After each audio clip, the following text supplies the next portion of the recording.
Hello everyone, this is Therius, and welcome back to Dawntrail. So I think before we get into the expansion proper, let's watch the opening cinematic trailer.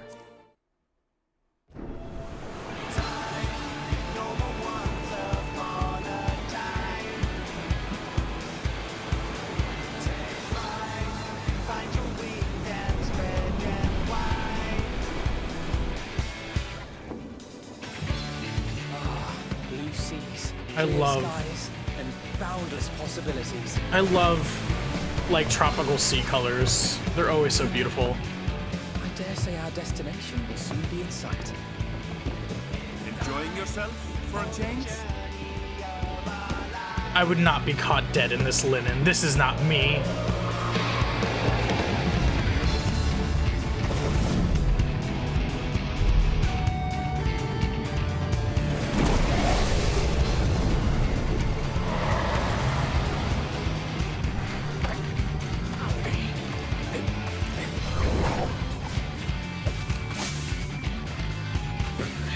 The Mumulja really do look good in motion. There's no cause for panic.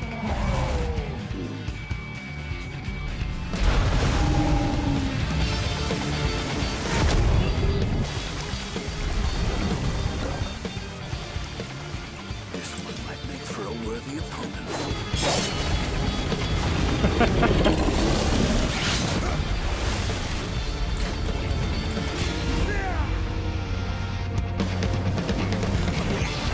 Consume.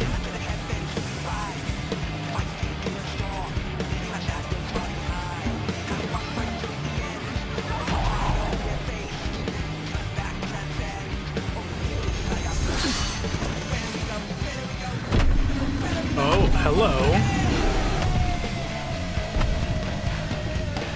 You're big.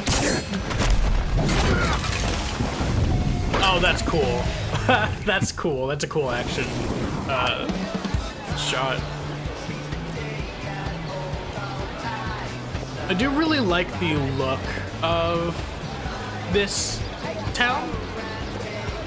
It's unfortunate because in MMOs and games in general, it can never be as populated as it looks like in like how it's supposed to, right?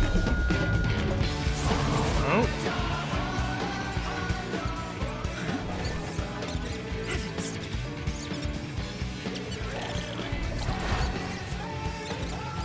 Oh, Hrothgar.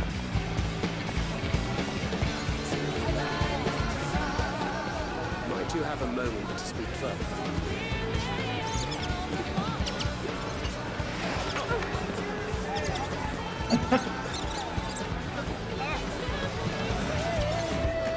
Imagine getting cock-blocked by a squirrel.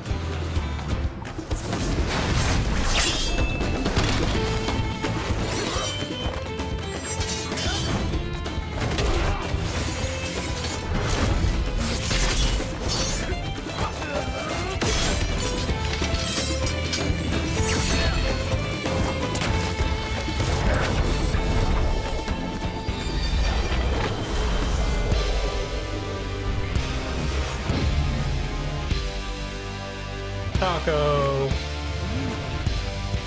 You ate that wrong. You just got a mouthful of lettuce. You didn't get any of the meat. Oh, Creel! I'm glad Creel is taking a more active part in this expansion.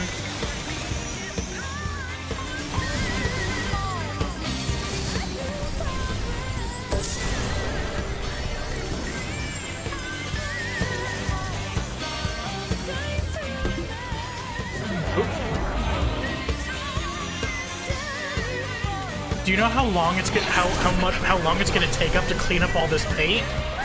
Creel, you're a vandal.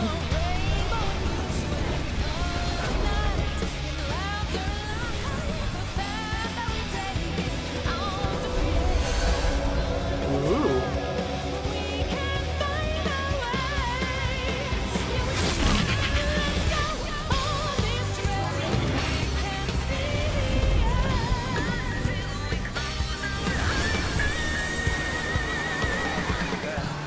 Look, my friends.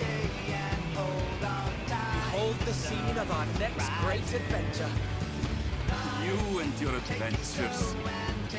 I trust you have not forgotten the true purpose of our voyage. At last, we are come to the land you call the New World. My home. Tural. He looks weird in the CGI scene. I don't know what's wrong with her, but something about her looks off. Oh, the Warrior of Light got a haircut.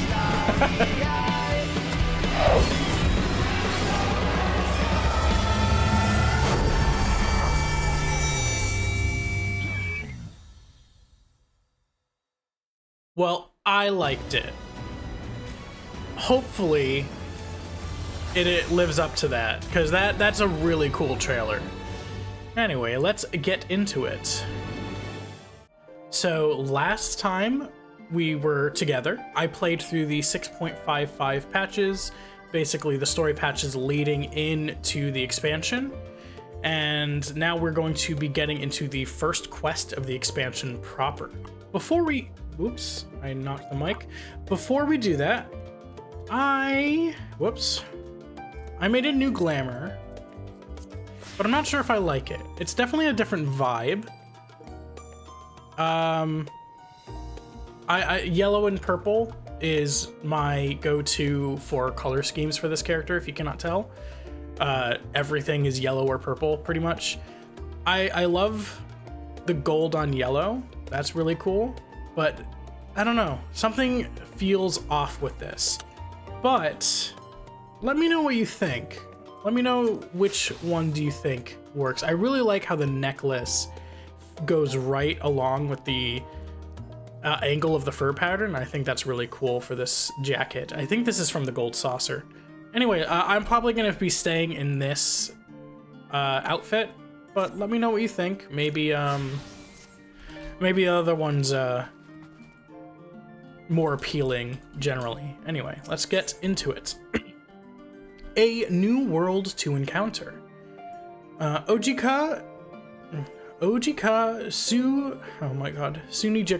Sunijika has a message for you. I know how to anyway. Welcome back, Therius. I just had a word from Erenville. It seems he's managed to secure passage to Tural aboard a guild ship vessel. Why don't you wait in the main hall while I go and inform your travel companions? It should only take a moment. Okay. Right. Right, with the large map and then the really tiny map pasted over it. He did, like, is there glue on the back of this? Like, how did they just, like, in the cutscene, he just, like, unrolled it and just stuck it to the wall. Like, is there glue? Did he ruin the map underneath by, like, plastering it like a poster? Because that's not stone. This is not painted stone. This is paper. So he just glued paper to paper. And that looks like an expensive map, I'm just saying.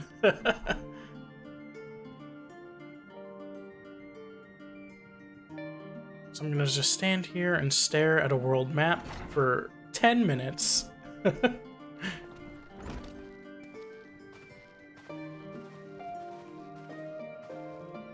They come in threes. Ojika gave us the good news. We've, how do I sound like Alpha? We've made ready to set sail at a moment's notice. The only one yet to arrive is Erenville himself.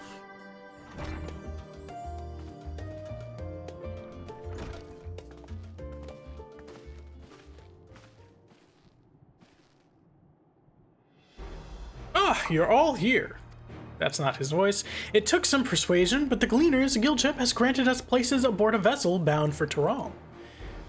There'll be other passengers, researchers, and artisans and the like, so we'll need to share deck space. Unacceptable. I require a whole ship to myself. I am the Warrior of Light. I don't know if you know that. That's fine, Erenville. I doubt anyone expected we'd have a ship all to ourselves. Speak for yourself. I deserve it. They're not casting off just yet, so if you have any lingering concerns, now is your time to voice them. I wouldn't call... I wouldn't call it a concern, but everyone's still clear on what it is we'll be doing in Tural, yes? We've not forgotten. The nation of Tuliyollal, I think I got that right, is the midst of deciding its next ruler. As your chosen allies, we'll assist you during the rite of succession and support your bid to become Dawn Servant.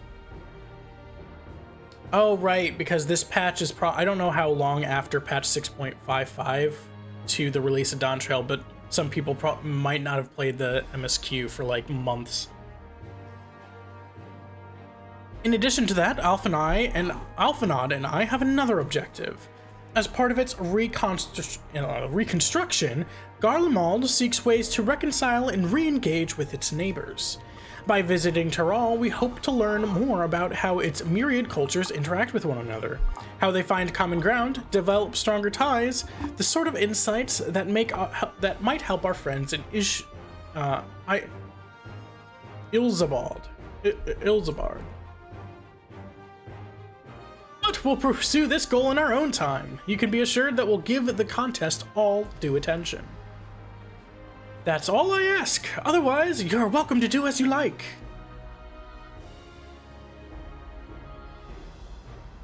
You wanted to find out about your grandfather, right, Creel? Yes, as far as we can determine from the old missive I found, he had been tasked with investigating the Golden City by your father, the Dawn Servant.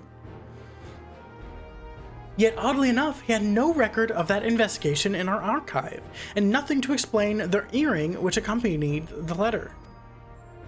Thus, for reasons both official and personal, I should very much like to get to the bottom of this mystery. I'm sure there'll be a chance to speak with Papa. You'll get your answers right from the source. I look forward to meeting him. In any case, you're not the only one with an interest in the City of Gold. The Golden City is a children's bedtime story. I am part of this expedition only because of the third promise has commanded that I serve as guide. Still playing the part of stoic servant, I see.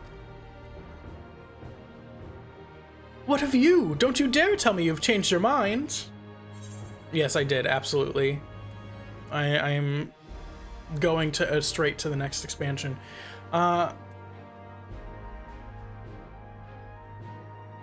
Hoist sail and let the wind take us as she pleases.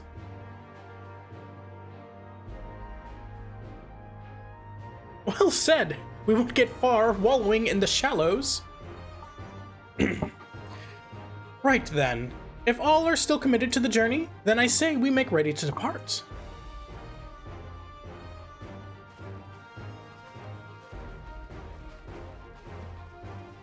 I need to learn how to make... I need to learn how to do voices. Eager as they are, the others have already left for the harbor. We're not in danger of missing the boarding call, but perhaps we should be on our way as well.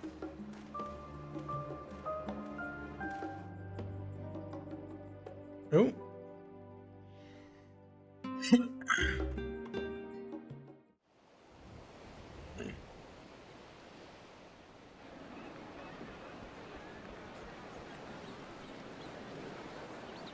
I do like the Mamulja designs. There needs to be more freaky character designs. Like inhuman freaky character. Oops, sorry. Oh. Savoring the moment? I can feel your excitement, your eagerness to explore the unknown. Well, for once, the fate of the world doesn't rest on our shoulders.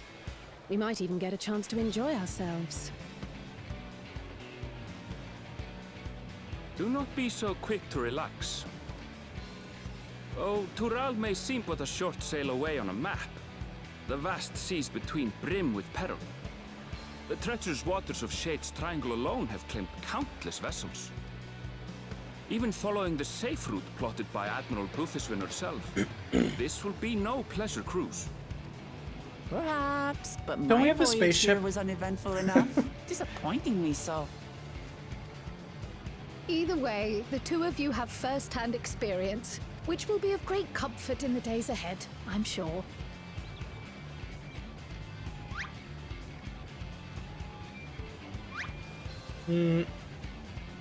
Aye, it's nothing new to us.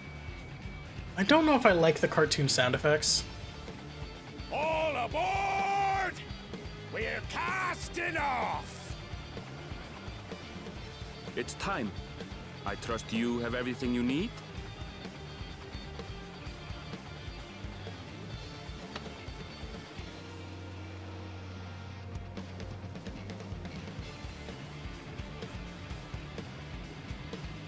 I do hope that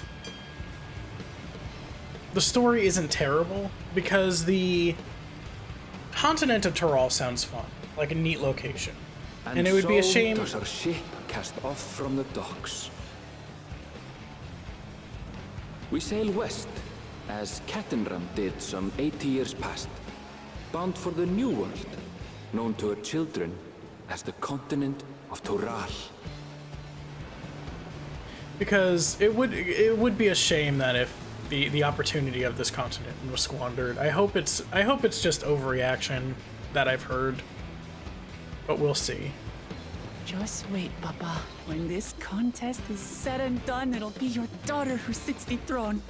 Me, Woklamat.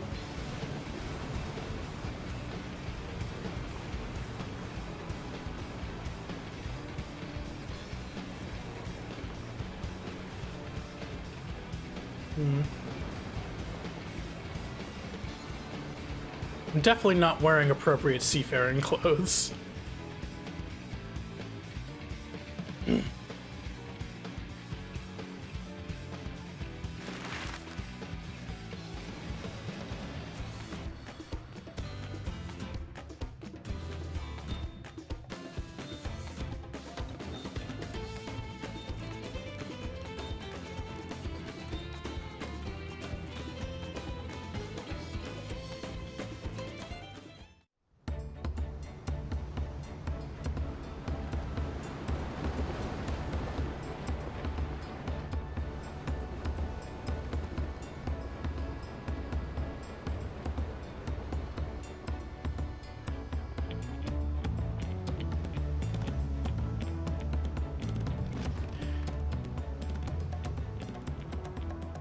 Smooth sailing so far? Aye, so far so good. But this sea, she's a fickle one. Calm one moment, blowing a gale the next. Can you not ask me this question while I'm carrying a very, very heavy box? I'll take my rest while I can then.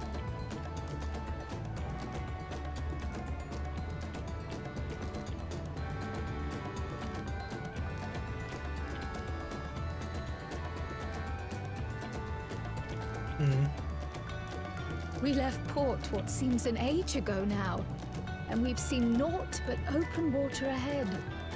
I knew Tural was far. This would be terrifying, by the way. It's another thing to really I don't know. think I could be a sailor. I don't think I could be on a boat. I can do planes just fine, because the journey of a plane is relatively quick, right? I could not be on a boat. Oh my god, I'd be... Oof. I mean, okay, I've been on boats before. I could not journey across the ocean in a boat. Let's say that. Just the idea of nothing but blue water around for days. No, thank you.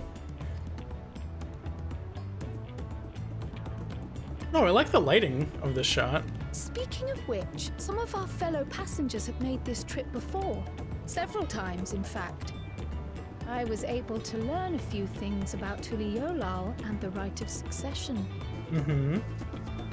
Since we still have a long way to go, why not have a chat with them yourself? You could just tell me. I don't want to talk to people. I may seem charismatic, but that's because I'm just dragged by the tooth to talk to You look people. out across these same waters, grandfather. I mean, I joke, but that is how I am. I know how to talk to people. I'm just very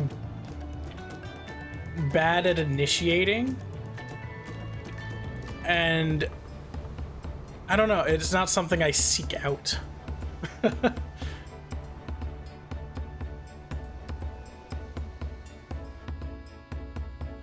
Alright. Okay. I'm not even gonna try to pronounce that name. Okay, Oh, this will be my first visit to Tural. Blah blah blah is the name. I was working at, Einstein's Aesthetics in Ulda, you see, but my employment with them, came to an end. That's why I visited Charlian in hopes of starting over. While I was attempting and failing to find a new job, I seized the chance to board this vessel when I overheard room for another passenger had suddenly opened up. I'm told the Dawn Servant welcomes all regardless of origin, and so Tuliyollal seems like the perfect place to begin anew. Hopefully things will be better this time. Alright. I didn't ask for your sob story. I'm kidding, I kind of did, actually. Ooh, retired mercenary. I see you in Eorzea before. You great and famous hero. Whoops. I didn't know I could click and drag that. I've had enough playing the simpleton. There was a time when we took great pains to maintain the deception.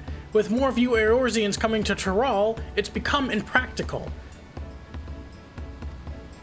Besides, my mercenary days are over. Too many of our war band have fallen, and so we head home to lick our wounds. Okay.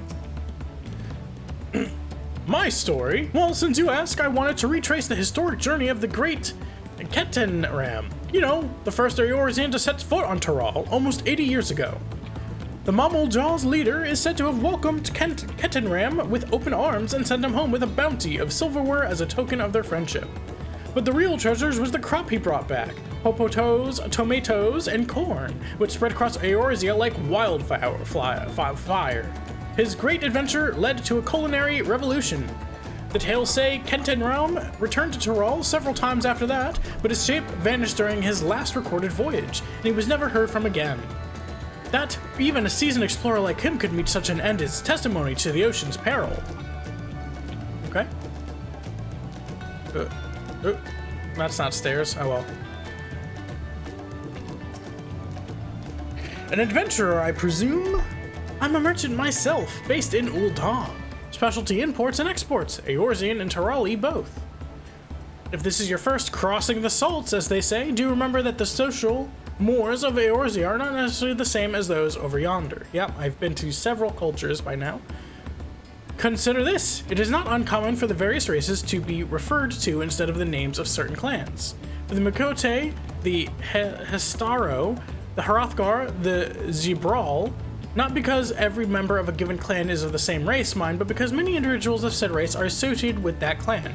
Fair assumption in certain cases, but take care not to give offense. I mean, okay.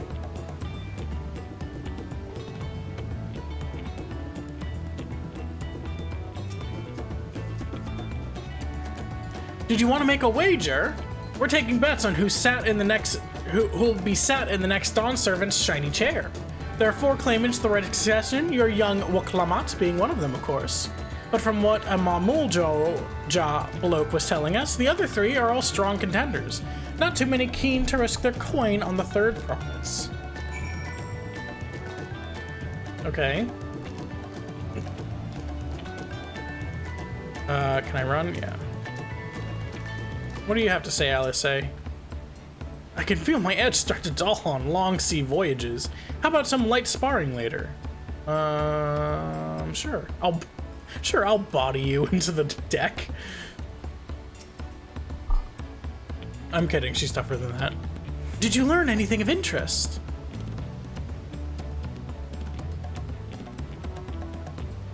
Oh, I hadn't heard about the clan names. We should have Waklamat and Erevel teach us the ones we should know. Do I have to learn a new name for every... Alright, actually it's getting a little chilly up on deck. Let's all gather in the cabin. I get the idea of the clan names and stuff.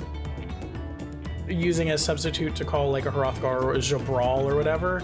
But it just seems like unnecessary.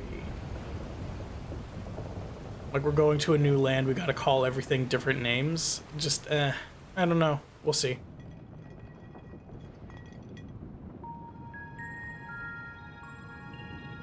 We're in for a proper storm, it seems. Voice acting. I'm so big. I'm so big. Oh, jeez. How's your stomach? Any better?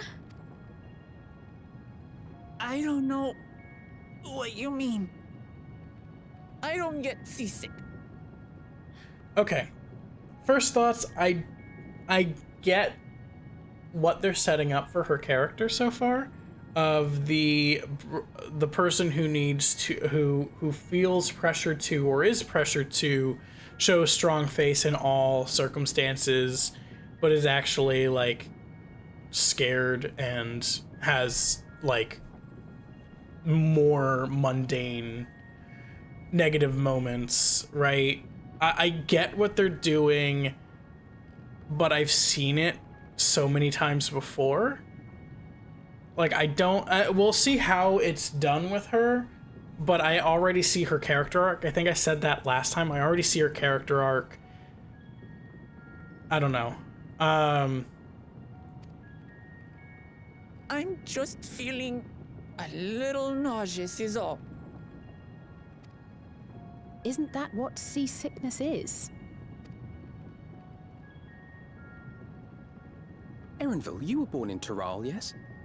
Do many Viera live there? The Shatona, as my people are called, have settlements mainly in the north, in Tural. And your family? I know nothing of my father, not even his name. As for my mother...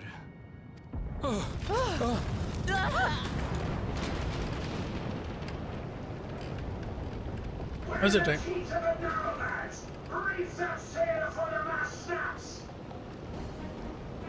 Oh dear. Only elders have lives! This wind's too strong to take any sound! Man falling off the mast! We need help! Get him below decks first! Quickly! Before he's washed overboard! This is good action for a cutscene. We should lend what aid we can. For this game.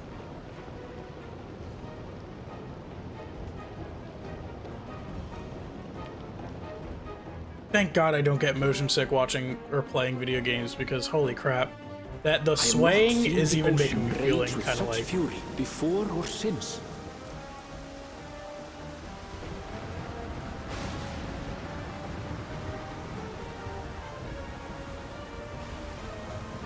this is my nightmare, by the way. The heaving waves tossed our ship about like a toy, sending sailors tumbling.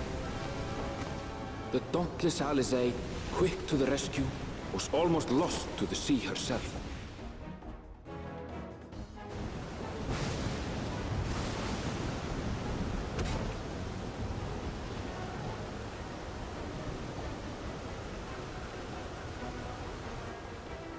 Meanwhile, our champion rushed to deploy the vessel's magical defenses, and thereby shield us from the lightning.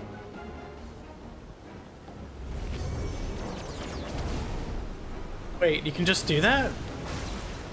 Why don't you What an have somebody extraordinary stationed? life he must lead to be able to operate such a device with practiced ease. I mean, the cool concept. I like that concept, but why don't you just have somebody stationed there all the time? Kozama'uka, too, threw herself into the rescue efforts, though one might have mistaken her for another soul in distress.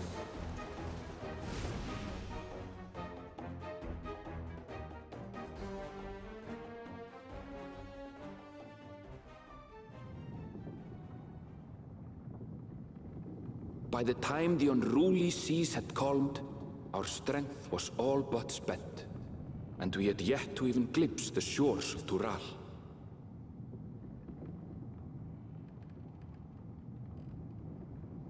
Okay.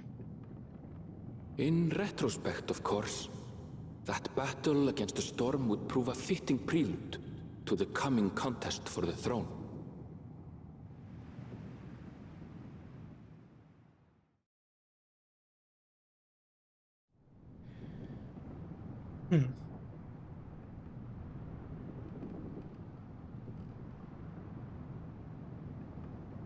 I think this is good lighting.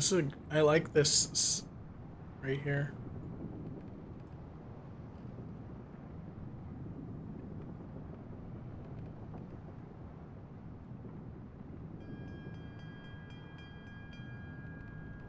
Wait, was I asleep? Do I sleep like that? No.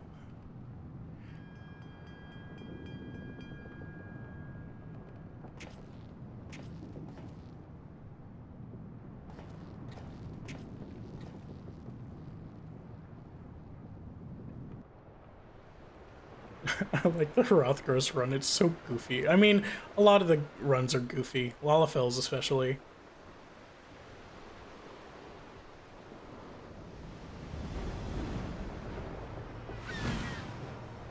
Okay.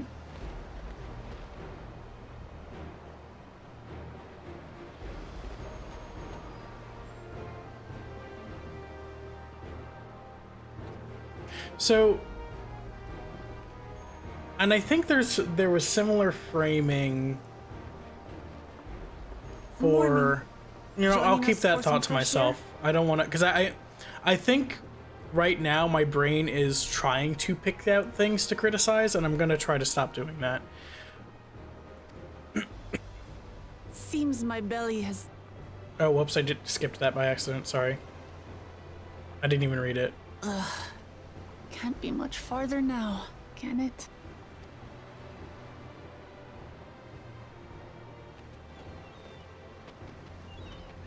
Seabirds. Land must be near. You need only hold out a while longer.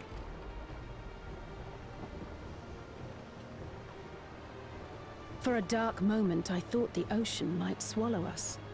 Glad to have my pessimism proven wrong. In other good news, I examined the sailor who took a fall, and he's faring well. I'm sure he'll make a full recovery. Okay, didn't somebody get blown overboard, though? Then we needn't delay in launching the landing boat. Ships have to lower anchors some way from shore. Too close, and they risk having their underbellies ripped open by the reefs that crowd Tuliyollal's coasts. Come.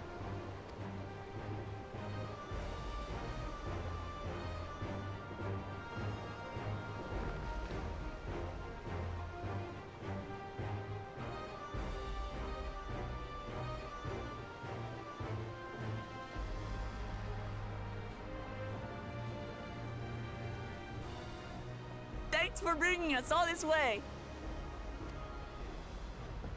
Ooh, why are my frames we were dropping? paid to do. Couldn't hardly set you adrift halfway. Is it loading the next area right now? Is that what's happening? If anything, it should be us thanking you for helping us through that beast of a storm. As a matter of fact, everyone's starting to fancy your chances in the contest. At this rate, we won't be able to lay wagers no more. Then I better not let you down.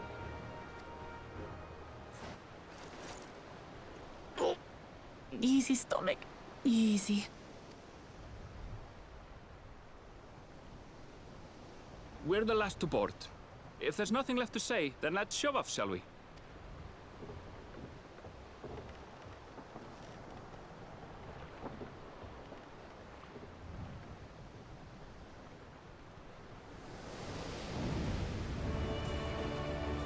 Nope. Oh, I think this is the no. Is it? No. It has the same, like, opening shot of the, like, cinematic trailer. Blue seas, clear skies, and boundless possibilities. I dare say our destination will soon be in sight. This is a good pose. Enjoying yourself for a change?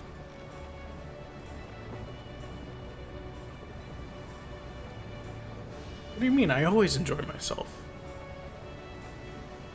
There, look, my friends. Behold the scene of our next great adventure.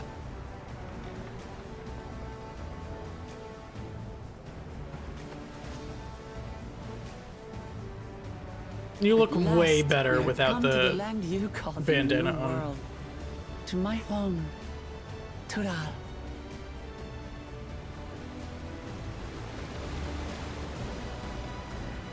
She looks way better without the bandana.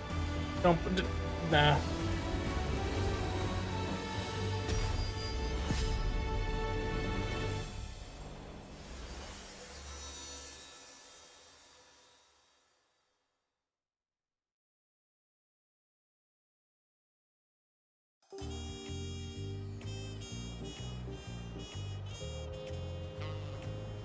Tural, Tuliyollal.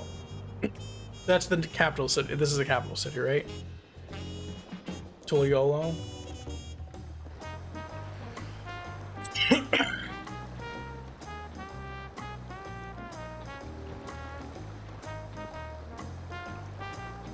Seasickness sucks, by the way. If you've never been seasick, it's like car sickness, but like way worse.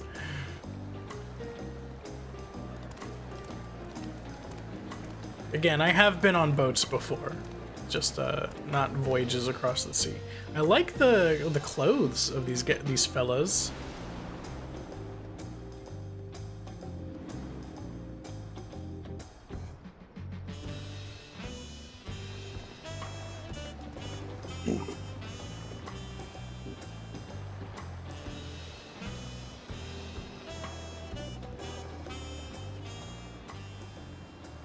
Gods, I've seen cities with an impressive mix of cultures, but this is something else.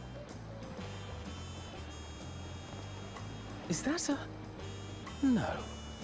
I've never seen Vanu feathers in that color before. You'll find much here you never knew existed. There may be a sea route now, but visitors to Tuliyollal are still few and far between. And as we don't build seafaring ships, only a handful of Turali ever venture abroad. Wait. So the only ships that come to Tural are foreign? I mean, I guess that would make sense if... Because I was just wondering, how do they build ships and get them out to sea if they have coral reefs everywhere? But... Mamulja sellswords mostly. Those willing to play the fool sail with Lominsan merchants to secure employment in Eorzea. Yeah. There was that one that mentions he was sick of playing the fool. Seems really odd that that's a thing that they do. Because it would be one thing if there weren't more bestial races everywhere, but there are already. There's the Hrothgar, which apparently, according to the lore, did have a shaky first impression with the Eorzeans. And then there's all the beast tribes, which again also had shaky reputations, but I don't know. It seemed, I guess. Hold on. There's the Viera. There's the elves. I can't remember what their actual name. The Rogadin. I guess they are all more humanoid. I don't know. I suppose that makes us a rare sight in your country. Rare and currently undocumented. Were there some forms we should fill out or... Forms? Did you forget who you're traveling with? Okay, there's probably going to be forms we have to fill out. Oh! You are outsiders? Visitors to Tural? I do really love feathers incorporated into outfits. I think his outfit looks kind of neat. The red and green, maybe it's just because it's nighttime. The red and green's a little odd. Shades. I think red and green can definitely go. I think I would prefer if it was a cooler green. But again, it might look better in the sun. We are. Our nation is soon to hold a rite of succession to choose its next dawn servant. Oh, but the reason why I was commenting on the Mamuljas we saw walking around's outfits is because usually when we see these more bestial non-humanoid races, they all wear the same outfit. It's just like one model copy and pasted. So it was nice to see some variety. We will not abide interference from foreign agents seeking to foment trouble. What brings you to Tuliyollal? I can answer that. These fine people are allies in my succession bid. Third promise. If you vouch for them, then all is well. Of course. Please, accept our apologies. I do like this pose. No need to bow and scrape. That our soldiers are so diligent in their duties fills me with pride. I have seen several Hrothgar models with really long claws, which, yeah, I mean, it goes with the cat thing, right? Must be a freaking nightmare to do anything, though, that requires manual dexterity. Or maybe it's a boon if their nails are sturdy enough. Maybe it's actually a boon. Patrol then.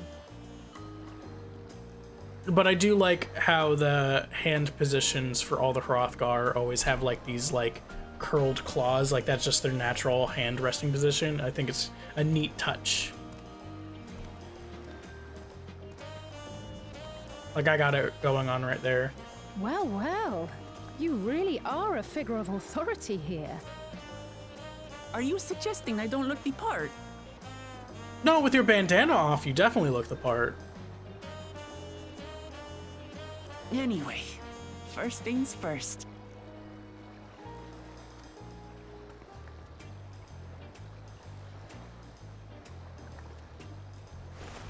I bid you welcome to Tuliyollal.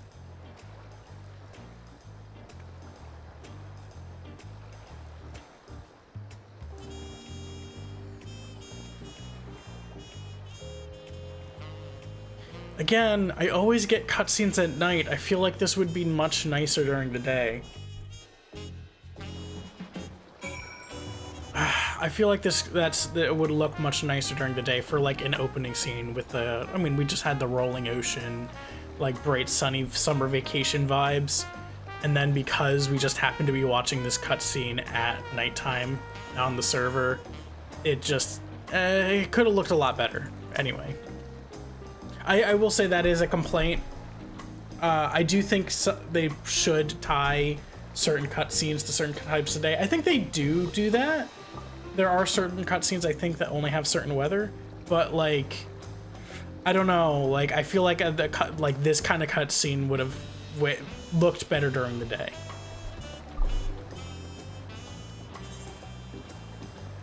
And I started during the day.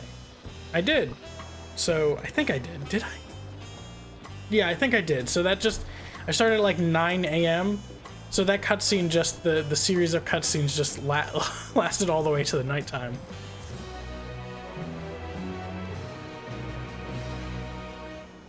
You have arrived in Tuliyollal. You can return to the city at any time by speaking with the Sprightly Sheller and Scholar's Harbor in Old Charlian.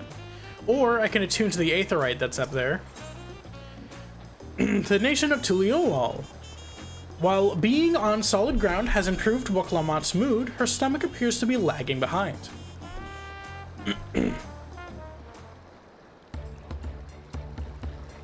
Right then, first things first. Alright. Still a bit queasy. No more posts for a while. That's fine. I realize we've just arrived, but we should get you familiar with the city before the Rite of Succession begins. No arguments here. I should very much like to explore. Then I'll guide you. Are you sure you're in any condition to do so?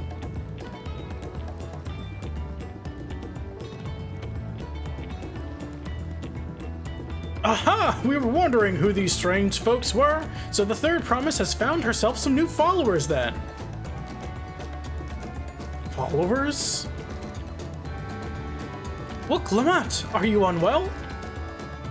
Oh, yep, she's gonna put on a strong face.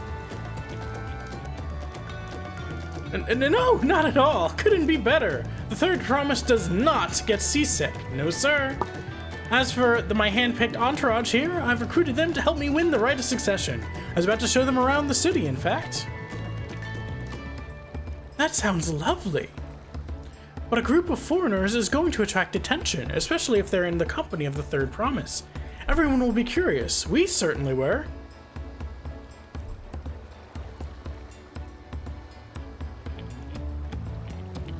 Your siblings have a tendency to command a respectful distance, but you're so easy to approach. And I enjoy it as much as you do. Please, don't ever worry that you're a bother to me. You're very kind. Good day to you, Third Promise.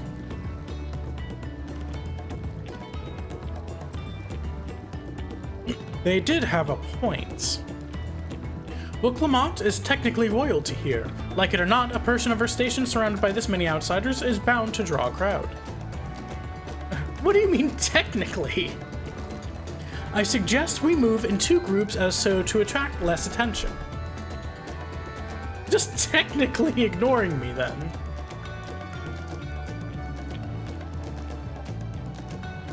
Darius, you and Creel can come with me. I'll take the twins, then. We'll get in touch once we've had a good look around. That voyage was hard on all of us, so take it slow and recuperate. We have enough time for that. We have time enough for that, whatever. Enjoy your wanderings.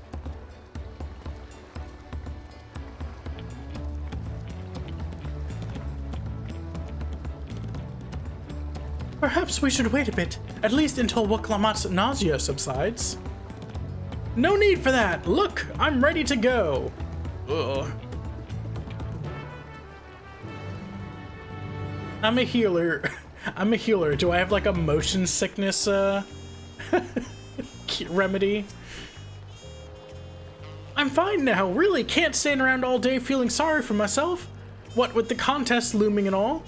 Now then, seeing as we're all here, I might as well tell you about the harbor. Aaronville already mentioned the reefs in our coastal waters, which explains why you don't see any big ships moored at the docks. Only vessels with shallow drafts can navigate the bay, mostly small fishing boats or barges ferrying cargo up and down the rivers from inland settlements. Much of the incoming traffic is from Tural, the southern landmass. The clans there produce various goods for export. Their wares are unloaded here and carted off to the merchant stalls in their neighboring markets. Speaking of which, Bayside Bevy should be our next stop. It's an escort quest. Gotcha. I really wish it was daytime right now. So I'm just trying to look around while we're walking.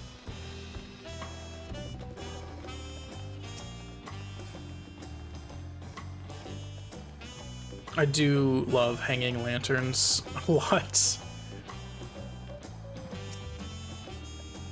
This is Bayside Bevy, Tuliyollal's largest marketplace.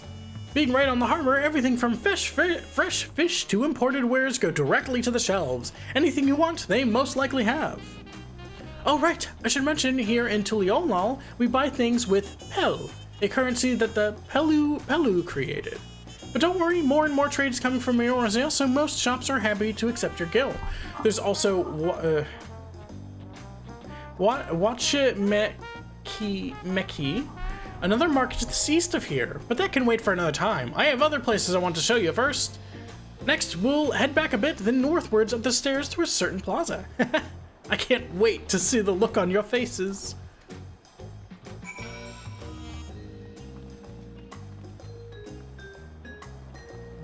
Okay. So I'm just looking at the, I always, these are always neat decorations. I don't know what significance, if anything, they have. Oh, there's a kobold here. It looks like he's trying to talk to a crowd, but there's no crowd, but that's just game limitations. Summoning bell, hunt board. Oh! Yeah, okay, we can look at their clothes more closely. Okay, so it looks like this is just a mantelpiece that they're wearing. And then they have the same outfit underneath. I wonder if this is just their base model and this is just something thrown on top. Or if their base model is without the clothes. Does that make sense? Don't worry about it. Anyway, all right. We have to go this way. I'm assuming it's going to lead us to the Aetherite.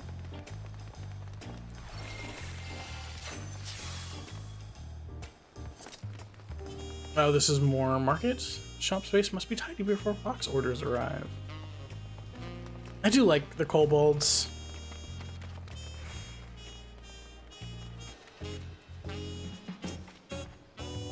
What do you think of that, eh? Goodness me, of Aetherites in Tuliyollal? I think I told you before, but my brother, Kawana, spent 3 years studying in Charlian. He fell in love with the nation and its ways and brought back to us the knowledge of Aetherite construction. Papa warmed to the idea at once. He had one built immediately. Did you do the attuning thing? If you're ready to continue, we'll head down again and then up the slope to the side. Right at the top is the gate which leads to Tural. Let's make a stop at Bright Bloom Post on the way, though. That's the headquarters for the Landsguard. I do really like what they do with Aetherites in this setting, because they are constructed, right? So it's just really cool seeing how each town and culture decorates their Aetherites. Because if you think about it, and this is something I've thought about in any setting that has teleportation in the lore, and it's not just fast travel, but the fast travel is baked into the lore. This is basically the gate, right? This is basically the gate you would see if you're already attuned, which I am.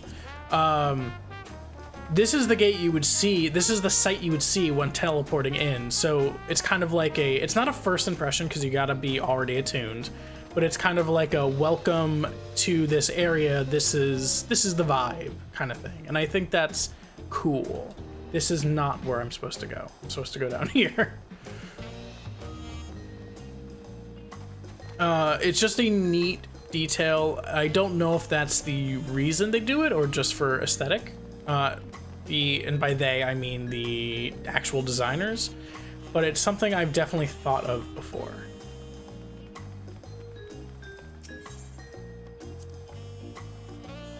We have a lot of narrow, winding streets that crawl up the sides of the mountain. As you can see, though, the builders made sure the city's main thoroughfares were wide enough to accommodate wagons.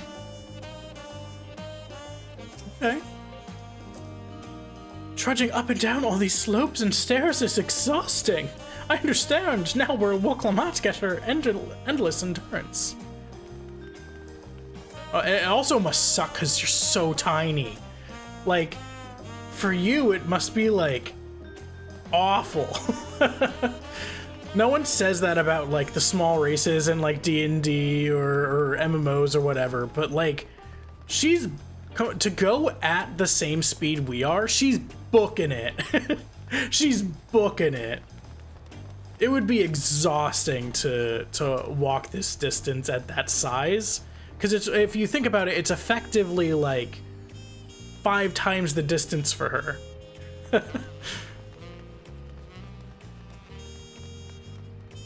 But also she has like obviously less weight and stuff to all around. But still, it must be exhausting. I should pick up this Aetherite. Or Aethernet shard.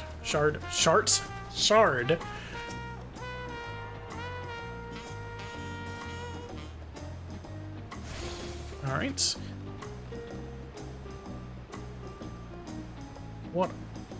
Are you a Hrothgar?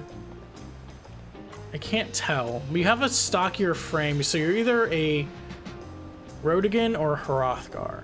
I think you're a Rodigan. I mean, a Hrothgar. Rodigans are a little slimmer, I think. I don't know. It's hard to tell under the armor. Here we are, Bright Bloom Post. The soldiers stationed here are responsible for defending Tuliyollal and preserving the peace. The Landsguard are led by our nation's strongest warrior, and so naturally Papa has commanded them since the beginning. At least until 3 years ago, when Zoral Ja took over as commander. The title is no empty honor. It means the first promise is considered equal to the Dawn Servant in martial strength. Meanwhile, I haven't even managed to... Well, I'll discuss my brothers and their accomplishments later. Alphanod and Alice should be around to hear it too. Come on, it's time to show you to the Sky Gate. It's right at the northern end of Telemark. So, wait, this way. Okay. Sky Gate. Now, why do they call it Sky Gate? I am assuming we're gonna find out. Again, I love the design of these places, but this engine does make it hard to make it look impressive. Even though, like, design-wise, it's great. Like, this looks great. But, again, the engine just makes everything so flat because they can't have it be super detailed in terms of, like, texture and lighting and stuff, you know? Again, I really wish it wasn't nighttime. Massive, isn't it? And on the other side is an equally massive bridge to match. Both were constructed by a race of giants, the XIV. Strictly speaking, Tural is actually two separate continents. Tural, the southern lands of the mother, and Tural, the northern lands of the father, which lie beyond the bridge. Legends say it used to be one great landmass, but long ago, the two gods fought a titanic battle, and when one threw the other to the ground, the impact was so devastating as to split the continent in twain. I don't see her using the word twain. A familiar sounding tale. I am put to mind the conflict between Heidelin and Zodiac. But getting back to Tural, those lands are also part of the Tuliyollal nation, correct? That's right! Isn't my father incredible? Sorry, doing Woklamont's voice is like weirdly straining on my voice. He united the people of two continents into a single nation. The many clans of Tural have been at war for generations. It was also when Papa traveled the lands and put a stop to their myriad conflicts that we finally had peace. And that's the main reason I want to win the throne, so I can preserve the peace he built. But I see you're more interested in what's behind the gate than hearing about my aspirations. Crossing the bridge to Tural requires a special travel pass. Unfortunately, they won't issue any new permits until the Rite of Succession is over. I promise to get you one when I'm Dom Servant, but until then, you'll just have to wait. Then I'll make sure you win. Mark my words. That was a bad read. You really mean that? Woe to anyone who stands between you and adventure.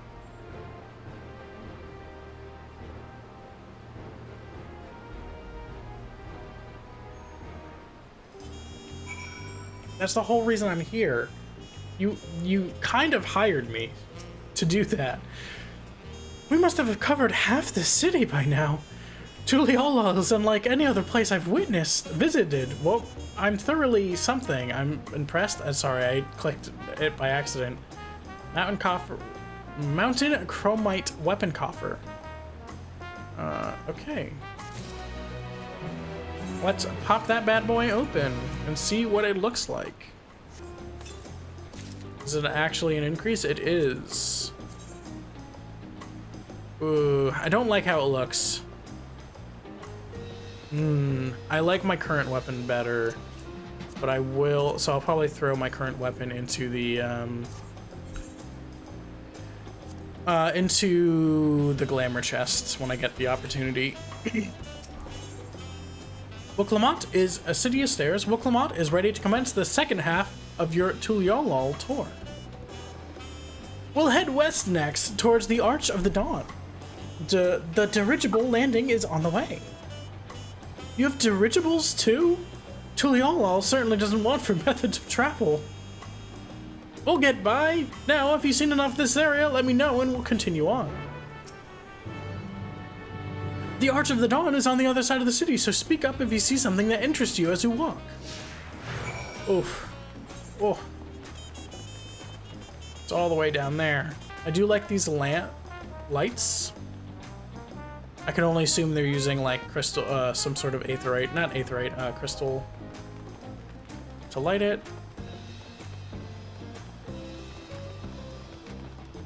You're the first blue Mamulja we've seen. I like the leather imitating feathers. That's a nice touch. Is that blocking your nose though? Hold on. I think that's blocking your nose. It looks like it's just blocking. Oh, I can only assume your nose is right there. That must be really uncomfortable to wear, but I mean, it's a working outfit. Clearly, you're working with a beast of burden, so it must be fine. I don't know if I could wear gloves like that. That seems like it would be annoying on bare flesh. The ropes. I mean, but maybe it's because they're scaly, so that probably actually doesn't bother them. But bracers with ropes? That's a braided rope too. Sorry, I LARP, so I get very fixated on the details of clothes because I have to think about practicality while I'm like designing costumes for my LARP because I have to wear it for a whole weekend. Are any other details? I do like how these look. You got like oh, those are flowers. I thought those were things like hanging off of. No, those are flowers that's clipping through them. Okay, cool. The sun is finally rising. I'm struggling to conceive how one could construct an entire city on the side of a mountain. This was the originally the site of a Yokwai temple. The giants built it when they were making the bridge to Tural to appease the god who slumbers in the great ocean trench. After the Yokwai withdrew, the temple stood empty for centuries. So when Papa was establishing this nation, oh my god, his new nation, he saw a structure he could refurbish into a palace, sitting practically in the center of Tural. He gathered artisans to do the work, and the houses they built for themselves became the foundation of the city you see today. Speaking of houses, we'll be passing through the Resplendent Quarter, the biggest residential district in Tuliyollal. We'll climb these sets of stairs here, all the way up. Alright.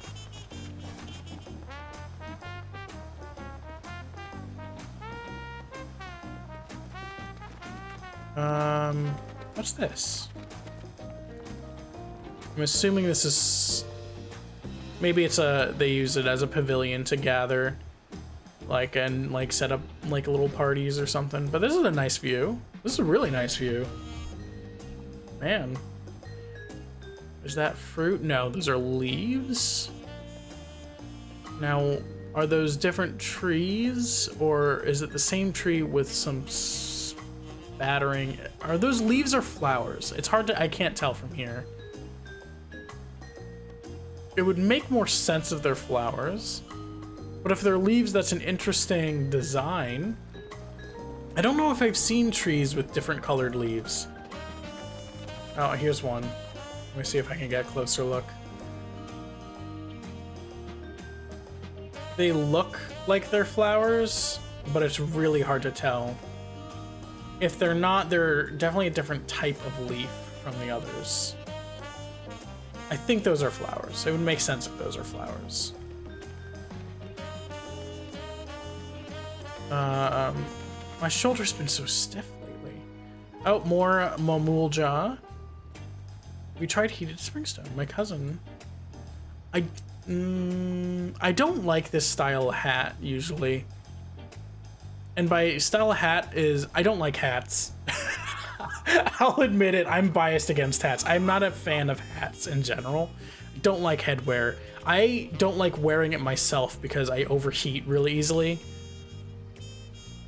But I do like these colors. And they have different pants from the others. So that's neat. I like the eye. Oh, little baby Mamulja. They don't have as long necks. Oh, this is really adorable. Oh my god. More mantelpiece. They still have the same type of pant. It is a different texture though.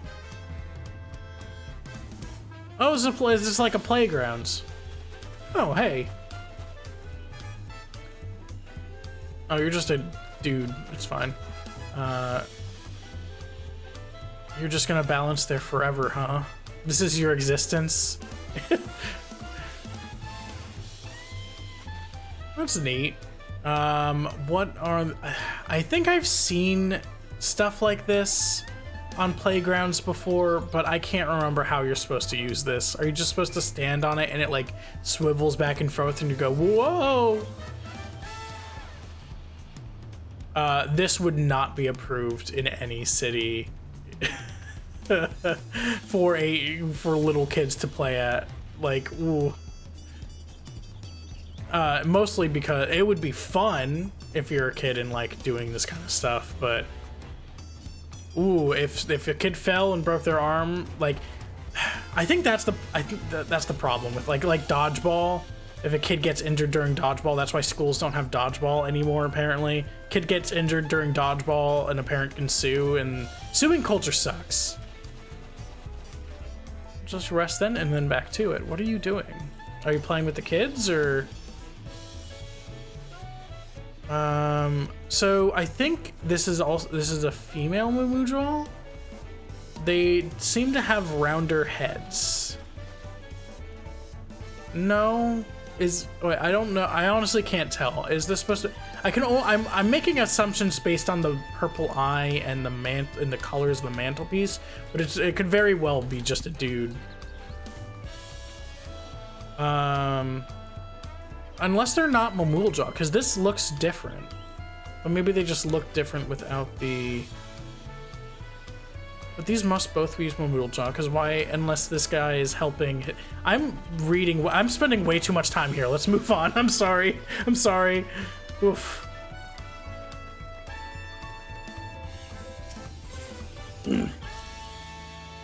Papa's palace is called Volok Shunsa, which roughly translates to invincible resilience. You probably want to take a closer look, but we'll be coming back here later. Let's move on for now. The sheer scale of this place is incredible. Oh, I didn't even look at it. I wonder what that carving at the top represents. That's a good question. Are you gonna answer her, Uklama? You're right here. You could just say, oh yeah, that represents blah blah blah. It might become story relevant later. This is a very nice looking location though, I will say. Another pavilion? I don't think that's what, I think a pavilion is something different, but that's the closest functionality I can think of. I do like these flowers. Giant flowers. Or are they flowers or are they just colorful ferns? No, those are flowers. They got stamens and stuff. Okay. Okay, so the Mumulja do I actually like the variety I'm seeing in the Mumulja so far. I was not expecting that. I was expecting like the Beastkin tribes you see in like A Realm Reborn stuff, where it's just the same model copy and pasted over and over again. And I do like, I am a sucker for colorful clothes, so I do like all of these clothes. What do you have to say? Who do you think is going to win the Rite of Succession? The whole city's talking about it. Okay, well, that's a good question. My guess would be Woklamat's, but I also see the story going in a direction where she doesn't win, and it's just because she specifically doesn't, she wants to win, obviously, but she specifically is like, I don't care who wins as long as it's not this one guy.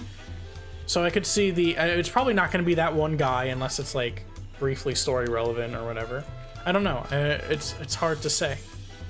Oops. So this is the Resplendent Quarter. Ooh. What manner of people live here? Oh, we have residents from all of the Tural clans. Mamulja, Zabral, Pelu, Moblin, Hanu. We also have Tanawata, oh my god. Asaro and Shitona, who moved south from their ancestral lands in Tural. In essence, it's a gathering of people from every corner of Tural. A true representative of Tuliyollal's diverse character. The adornments on each building contribute to the eclectic cultural aesthetic. It's all so beautiful. I'm glad you think so. Come, we continue down the stairs. All right. Woklamat's voice keeps changing. I don't know how to...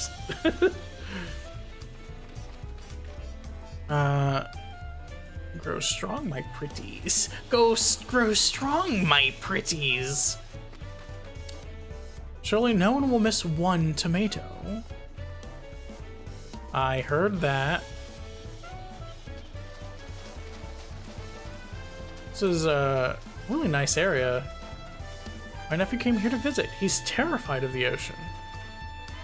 Waves do look scary at first. The ocean is, if you've never seen, I live in a area where I go to the ocean all the time. I'm not inland, but it is scary to see if you've never seen an ocean before.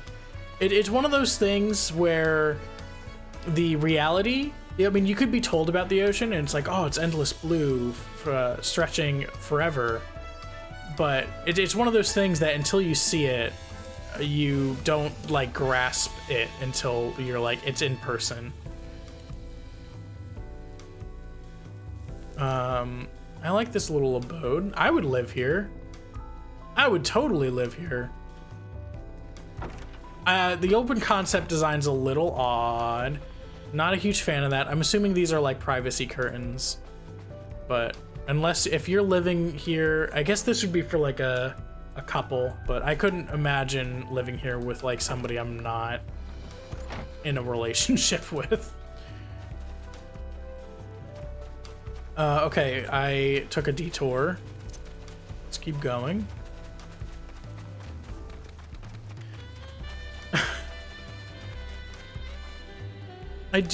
Oh. That's cute. That's cute. That's very cute. All right.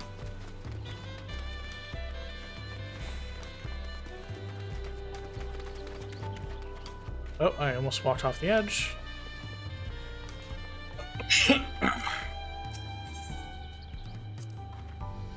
That big drum there is called the Dawn Herald. They play it for the formal occasions, like when honoring the Lance God returned from a dangerous duty. Where? What drum? Sorry, it wasn't. You like pointed. Oh, right there. That's a drum. I tried hitting with my axe once and ripped the skin. Earned me a proper scolding, let me tell you. I think that was the time Papa held me upside down by the ankle.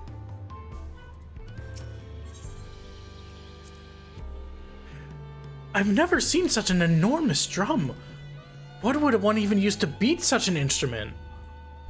Her axe, obviously. I could see an impulsive child like doing that. Should I head up there? I want to head up there. There's somebody's beating it up, beating the drum up there. I also like the music of this area. It's a little high energy for just background music for an area, but it's nice. I like the jazzy sort of vibe to it. A clean drum for clear sound. Yeah, drums are pretty cool. Honestly, every single musical instrument is really neat. Just various ways people have discovered how to make weird sounds throughout human history. It's just kind of, I don't know. I like, I like how weird people are. If an alpaca you need, look no further. Before you get to settle up, I'll need you to add your name to our register. It'll make things smoother next time you need a ride. Okay, so this is the equivalent of the chocobo porters. Oh yeah, it has the chocobo porter on the... Dude. Yeah, the music of this is very nice. Ooh, I like the red. I like the feathers here. I wonder if these are natural or they're dyed. Because usually feathers aren't multicolored for a single feather, right? I don't know. I haven't seen enough tropical birds in person. I always thought they were like layered, different colored, like red feathers laid on orange feathers and whatnot. And here are our dirigibles. Not bad, eh? Oh right, the blimp things. I hear other nations use airships to sail the skies, but you'll only find balloons in Tuliyollal. We have them the exact same reasons as the Aetherites. Koana brought back the plans from Charlene, and Papa thought them fantastic and commissioned the construction. This is around 3 years ago. Since that time, we've added flights to other settlements. Trade with frontier communities has never been easier. Yeah? That's enough about dirigibles. The Arch of the Dawn awaits. Whoop. Wait, am I going back? Let me unlock the Aetherite in this area. I do... Yeah. So how do they fly again? Is it just hot air? Or do they have some like weird Aetherite magic going on as well?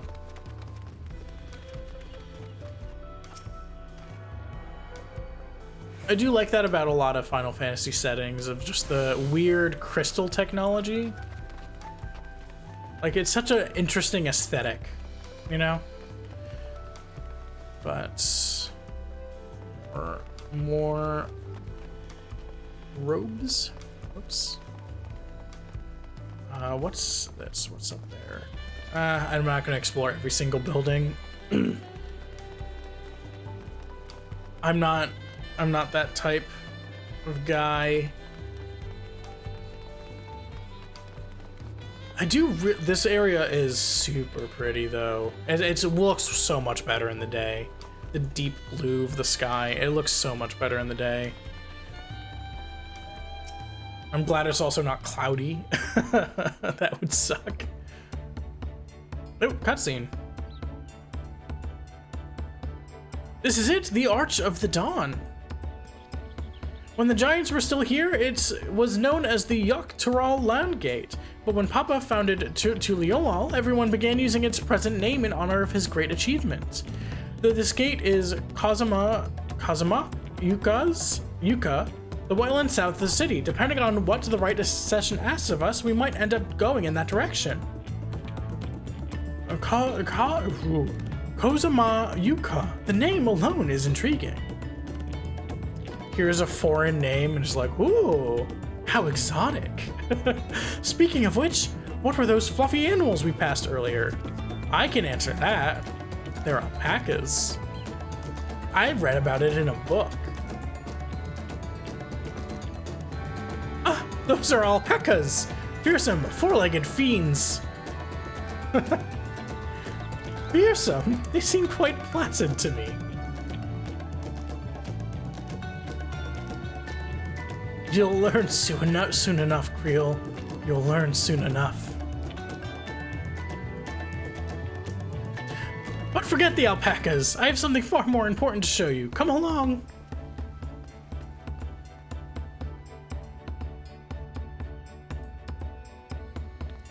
Looks, head tilts. All right. Yeah, this area looks so much better in the sun. It looks so much better in the sun. If you wish to learn the history of Tuliyollal, then look no further. These stone pillars, you mean?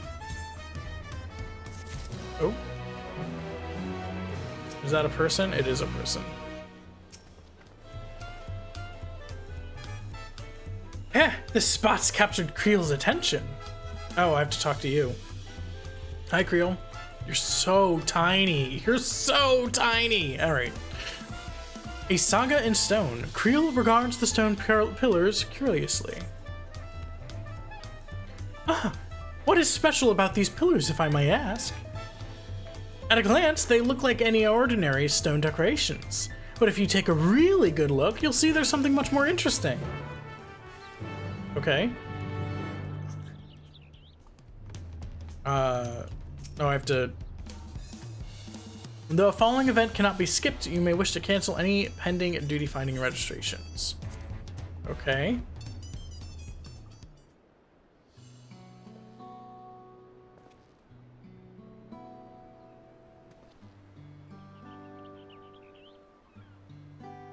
They're like mural telling, storytelling.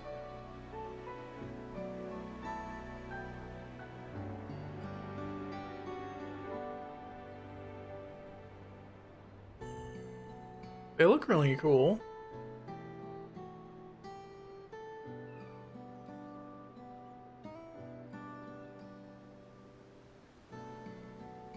I do really like the motif they have in this song. I can't remember what it's calling back to.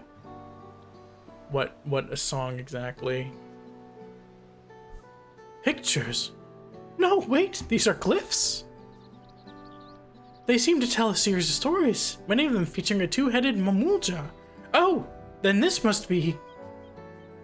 That's right, it follows the exploits of my father, Gulul Jaja, and his journey to unite our lands. We call it the Tuliyollal Saga.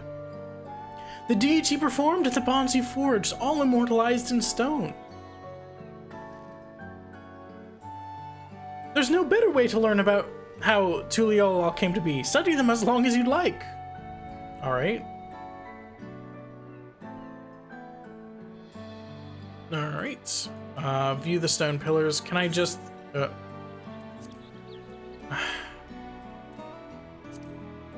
I'd rather you just showed me them in sequence. These pillars tell the lay of the Brotherhood. It depicts the scene where Papa granted an audience to the foreign explorer, Ket something. I can never remember the name. You mean Ketenram? Ah, that's the one. Ketenram's arrival in Tural is what prompted Papa to embark on his own journey. It said the two grew to be close friends, brothers in spirit if not in blood. But no one knows what became of the explorer in the later years. Ketenram's disappearance is a mystery in Oriorzia. Ketenram's disappearance is a mystery in Oriorzia as well. The records say he traveled between our lands and yours for a while, and then it's assumed he was lost at sea. He wasn't lost at sea, was he? He keeps being mentioned, and I think he's probably gonna be important.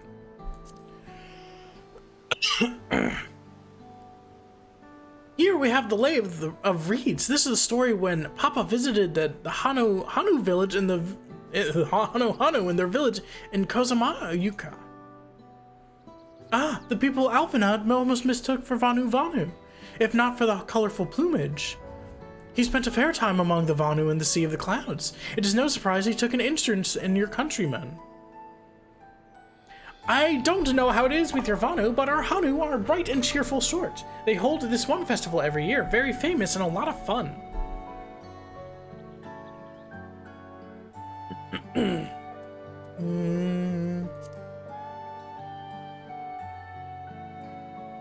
Let's see. This one is the Lay of Pots, Mr. Peck, that depicts the moblins of Kozama'uka. They might wear on masks and sound weirdly muffled when they talk, but the gold and silver work they sell is the best you'll find anywhere. Moblin goods are the standard when it comes to gift giving, so moblins are kobolds. Clearly, the Vanu aren't the only people with distant Turali counterparts.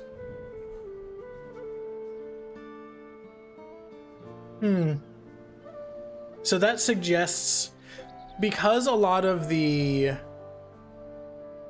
races are shared between Eorzea and Tural, that suggests that at one point they were the same landmass. I wonder if, because there's the Umbral calamities each, I don't know the exact lore of the setting and the landmasses and stuff, so this is purely speculation. a lot of the a lot of the Umbral calamities, not all, a lot, all of them were related to a specific element, and there were 7. So I could see the Earth one being something that like split continents apart or something. I'm sure that's detailed somewhere. This one recounts the lay of repast. As you can probably tell, the figure depicted here is of the Jabral, like me. For decades, the Jabral and Mumulja were at war for control of the forest of Tiel. The actions Papa took to end that conflict have since been hailed as the first steps in the founding of Tuliyollal.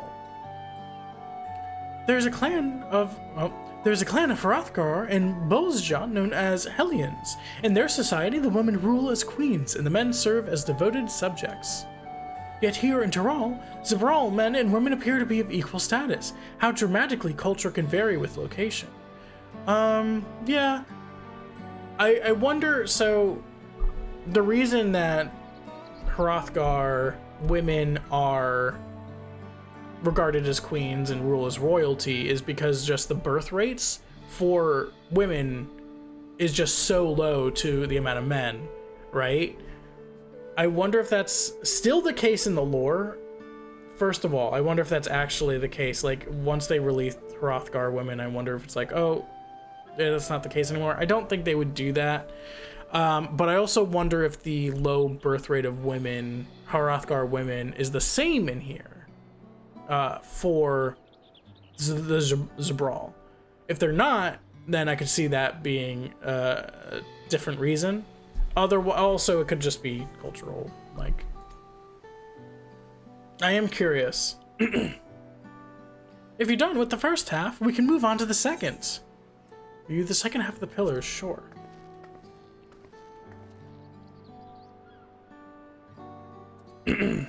Lay of Gold. The Lay of Gold. This pillar shows one of the Pelu, whose homeland is in Yukopacha. Having created our currency, the Pelu are rightfully known as the Merchant Clan. They oversee Tuliyollal's markets, and their traveling peddlers are common sight no matter where you go in Tural. Don't let their size fool you. They might be mistaken as children, but beneath those beaked masks, they are clever and calculating traders. Beaked masks? Lay of Ice. Oh, this is one of my favorite. The Lay of Ice. It depicts the battle with the legendary Tural Vidral Valigarmanda.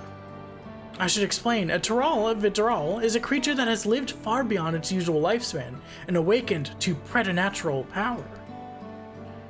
Valigamanda itself was dubbed in the Sky Ruin, a name earned for the destruction and terror it visited upon Tural every time it stirred from its slumber. But 80 years ago or so, its ruinous reign was brought to an end. After a great struggle, Papa and his comrades managed to overcome the raging Vidral and sealed it away in the Yukopacha Mountains. Despite its reputation, however, Valigamanda is also a symbol of power. That's why you'll see its likeness on Tuliyollal's national emblem and adorning the banners at the palace.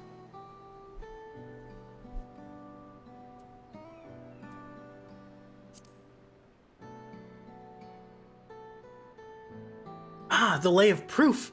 That big fellow is one of the Yokhua, the largest of Tural's peoples. These giants once used their great size and strength to establish a dominion encompassing all of Tural.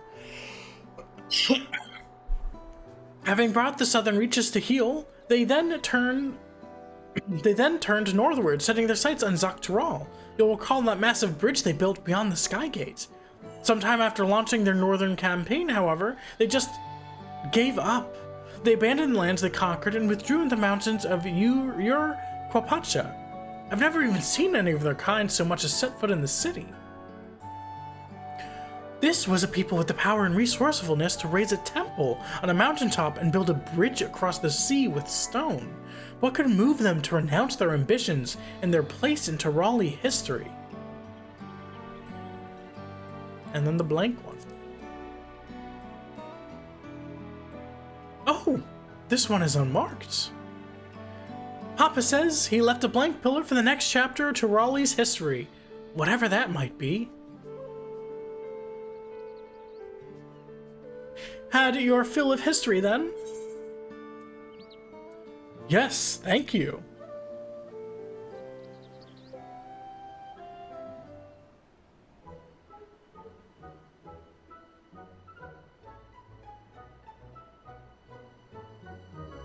Glad to hear it. You know, I feel awfully hungry all of a sudden. No surprises there, seeing I couldn't keep anything down for a while, but now I think I'm ready to eat again. So let's go ahead and have ourselves a bite of a local delicacy. Come, I'll take you to the best restaurant in the city. I like the sound of that. Ugh, my voice is starting to go.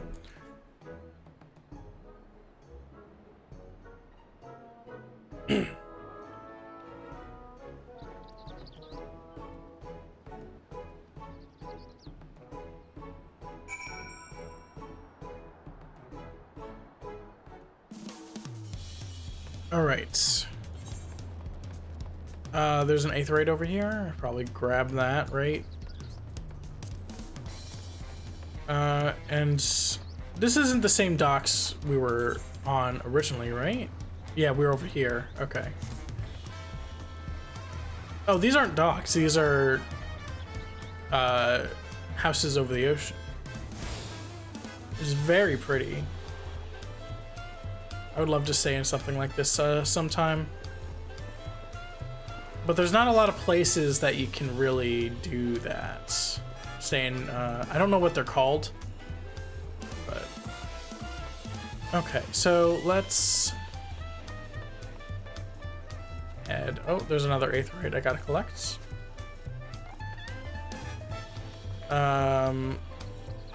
Hey, this goes back to the market. You're a person.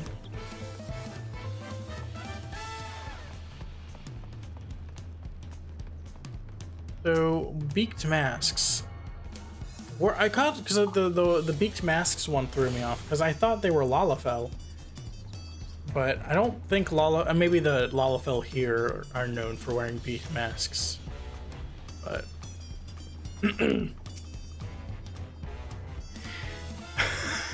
sorry, I read... have you ever had tacos? They're a Tuliyollal classic. You bake a crunchy shell made from corn flour and fill it with meat and salad. A lot of shops and stalls sell them, but I like how they're made here at Jibal.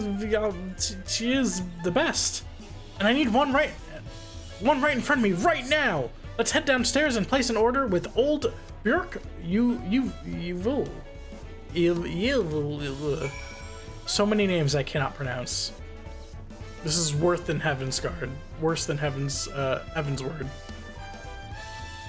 But I wasn't trying to read Heaven's Word out loud.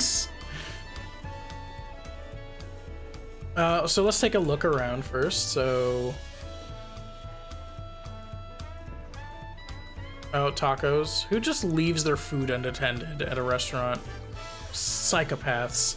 Okay. Oh, this is the first like non-colorful cloak we've seen. First time in Tuliyollal, if nothing else, you simply must try the tacos. You won't find its flavor anywhere else. God, now I'm craving tacos. Or taco salad. Taco salad's good. Have you enjoyed your life in the Landsguard? Well enough, it's hard work, but rewarding. I do like the little dialogues they have. What a great location for a restaurant, by the way. Holy crap. Everything in this city is beautiful so far. What can I get you? I don't want you to get me anything. You're not talking to me, but I'll act like you are. Oh, hey. I like, I think the red could be a little bit more muted. It feels odd with the high saturation, or not high, I don't know if it's saturation, red with the dull gold and brown, but I mean, it's his fur color. It's not like he chose it, right? He's handsome. but I'm biased. Brokevo! My companions must sample your heavenly tacos. One for each of us, please. Your axe is Right away, covering up my promise. face. And I'll pack them tight with my choicest feelings. Only the best for you and your friends. Oh, I love me a man who can cook.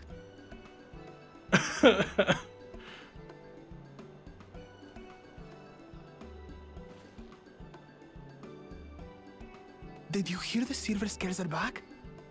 Seems their overseas foray ended in disaster. More than half their warband is missing, including their leader. Aye. And now keen to rebuild their broken reputations, the survivors seek the Golden City. A fool's errand. How I think we many met one of them hopefuls on have the disappeared boat. in search of that fable? They should count their lucky stars they came home alive at all.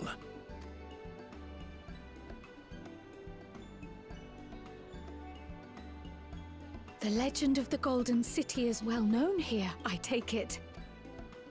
It is, but as no one's ever seen it, many question if there is any truth to the tale. Like our skeptical Erinville. I can't imagine the Dawn Servant would request a formal survey for a place that doesn't exist.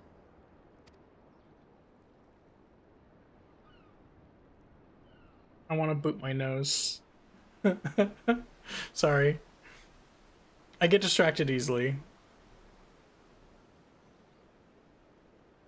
Now to find a spot with a pleasant view to enjoy our crunchy spoils.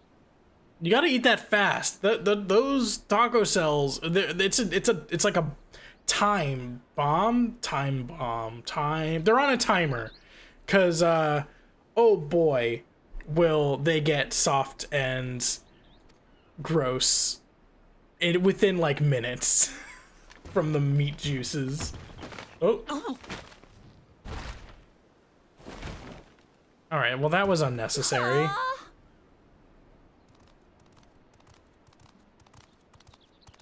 Oh, two-headed. If it isn't the third promise. What the? Are we getting bullied? What? I don't know these ones. New salt. Dredge from foreign waters is my guess, brother. That's cool. I do really like two-headed characters with separate personalities, and it's not just all one personality. Because I don't know, I think that's an interesting character dynamic if you can get it off right. Of course, that's it. Wuklamat is so afraid. Oh, whoops! Shoot, I right. God damn it! Wanted, Bakul Jaja. I didn't even read that one. I keep accidentally clicking, and it keeps going ahead. Bakul Jaja. Promise remembers us. Such an honor. I like how broad his chest has to be to support both of these thick necks. Very triangle shapes. Your name, brother. Bakul Jaja the Mystic, and what was the other one? The Warrior, the Mighty. And on yours, brother. I know my rivals for the throne. Nothing more. So is this the one that she doesn't want Another winning? child of the Dawn Servant? No, this brute. We have no ties to their farce of a family. Unlike the sneevling housecut, we are blessed siblings, the elevated chosen. We alone are fit to succeed Golul Jaja as Dawn Servant. Okay. All peoples are equal in Tuliyollal. Your heritage gives you no greater claim to the throne. Ha! Shall we test that idea here and now? See if your strength is equal to ours.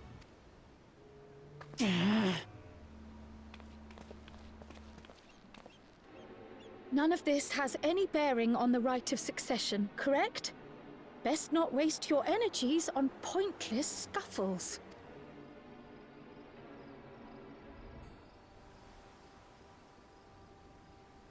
Tiny, I squish you.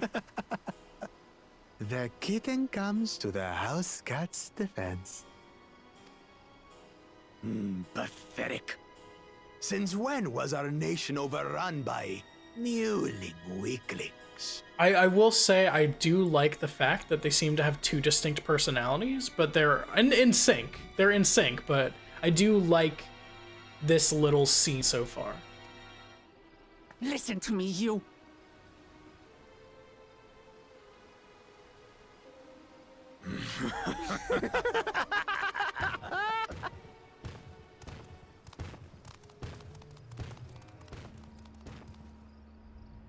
A two-headed mamulja. I knew of them, but that's the first I've seen in the flesh. So we just got high school bullied. What's Some that? get it into their twin heads that they're destined to follow in my father's footsteps. So they travel to distant lands to hone their battlecraft. Those are likely the ones you've heard about. Are there other two-headed claimants? No, just Bakul Jaja. Even in Tural, his kind are far from common. The Mamulja people largely belong to one of three clans. The Hubigo, the Bunewa, Okay, so these the Buniwa have the two horns? I didn't see. and the Dopro. They're the ones with the leather helmets that prevent them from using their nose. Every once in a great while, a two-headed offspring is born from a union between the brown-scaled Hubiko and the blue-scaled Bunewa. The child grows to possess immense strength, both physical and magical. Ooh, okay, all right. Blessed siblings indeed.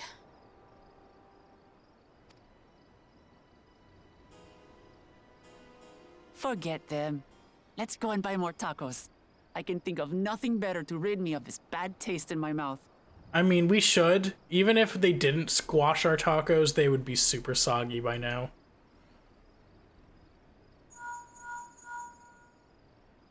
Enjoying your tour of the city, I trust. We've seen our share of notable sights and took a moment to rest.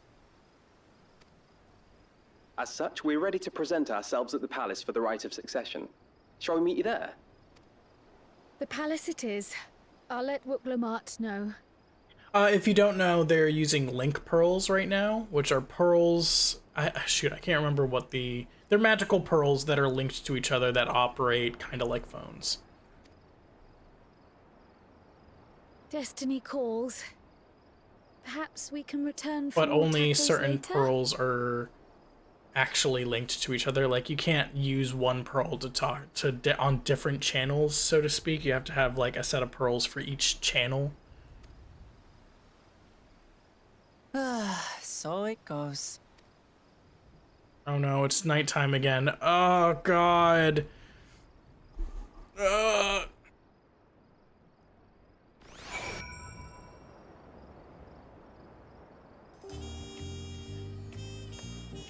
Alright. I was looking forward to trying some authentic Tuliyollal cuisine, but we should hurry and join Alphanod and the others at the palace. Alright, it's a bit of a climb to the top, but you can head up there from the Resplendent Quarter or even the eastern side of Talon March if you prefer. Now that we should head to the city's now that you have an idea of the city's Now that you have an idea of how the city's laid out, I'll let you find your own way to Volok Shunsa. Ah, my poor empty belly. I mean, I feel for her. That sucks. That does really suck. Getting motion sick to the point where you lose your lunch and then like walking around this nightmare elevation of a city and then getting your lunch stolen from you by high school bullies really sucks. I know, everyone's been there, right? It's not just me. Shoot. I go this way. Yes. Right? It's so far away. I'll probably cut ahead. See you soon. All right, welcome back. So I am cutting to here because we haven't actually seen the palace yet. We've only seen the outside gate. Very pretty, still very, very pretty. Let's attune to this Aetherite sword while we're here. That's Hrothgar. That's his Hrothgar positioning. That's a standing Hrothgar position. That's a Hrothgar. Okay. Ooh, it's huge. I guess because giants built this place, right? It kind of has to be huge for them to fit.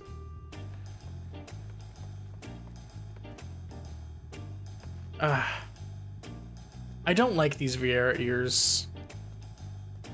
They just seem broken. Like, if you're gonna have, I think the reason they modeled it this way is because they need to account for all the different hairstyles. But floppy ears should just be straight flopping. I don't like this bend in them, but that's just personal preference. There's a reason I'm not playing a Viera. They don't really appeal to me too much. Oh, this way. Very big. Big. You made it! Good! Then we're all here. I'm still hungry enough to eat a whole roasted colibri, but the contests won't wait for us forever. Chest gear, okay. Let's see how this chest gear looks. I will probably just immediately glamour over it, but... Oh yeah, I'm immediately glamoring over that.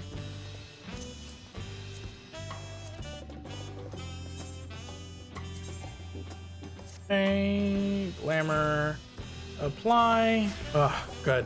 I need to air out these bad boys. Anyway, I will take a break here. I don't think I'm ending the episode here, but I will see you soon. All right, we are back, and let's just talk to Erenville. It's the next day for anyone. Peek behind the scenes. It's next day for me. I'm nice and rejuvenated. My voice isn't going. I mean, it is because of allergies, but not because I've been reading for an hour and a half. Upon speaking to Erenville, several cutscenes will play in sequence. Blah, blah, blah, blah. Yep. Or the Rite of Succession. Erenville has been waiting patiently for your arrival. I love this jazz music. It's so nice. I've acquainted with the twins. I acquainted the twins with the city as best I could in a short time. I really need to learn how to do accents. It's really easy to do different voices if you know how to do different accents.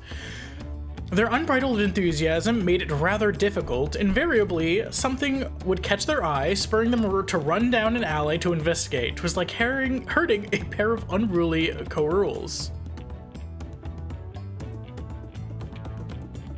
I like that idea. That's funny. I like that. I will say, okay, so one thought that's been brewing in the back of my head that I haven't voiced out loud.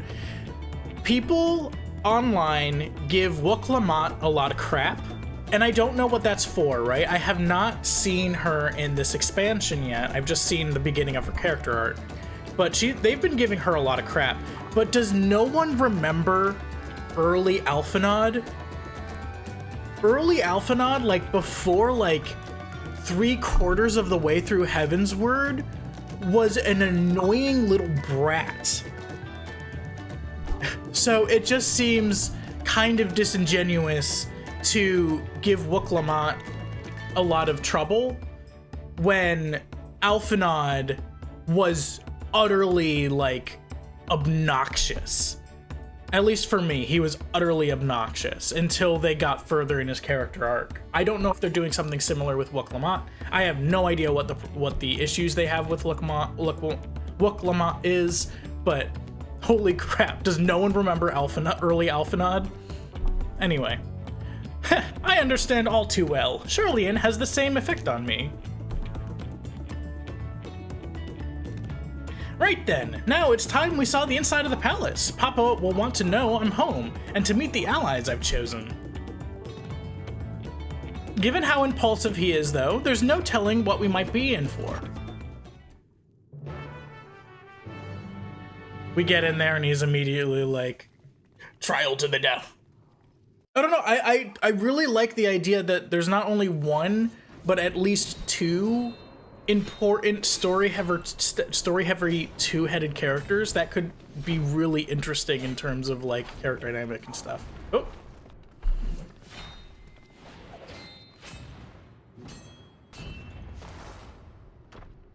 What are you doing here?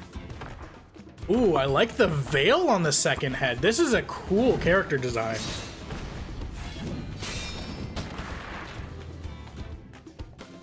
Estinian? When did he get here? Oh, thank God it's voiced. More to the point, why is he here?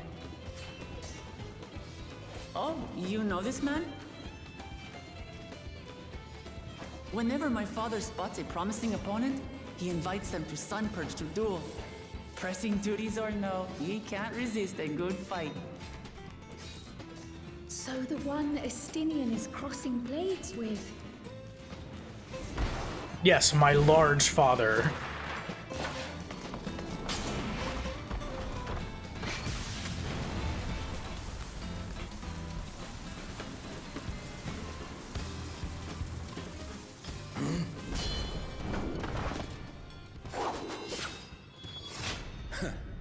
That will do, Spearman.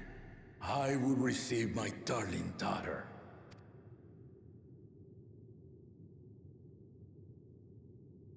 Hey! Know that you are the strongest I fought in many a moon, if not longer. It is the privilege of a life long lived to face such a formidable soul.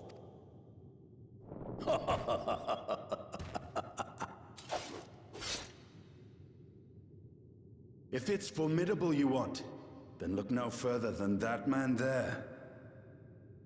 I can take him. I can take him! In a fight, right? Yeah.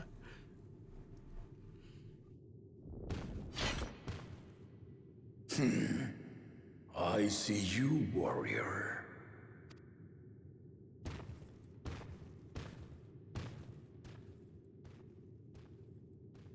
Yeah, I can take him. I can take him. We had no idea you meant to visit Tural. I've seen what lies east.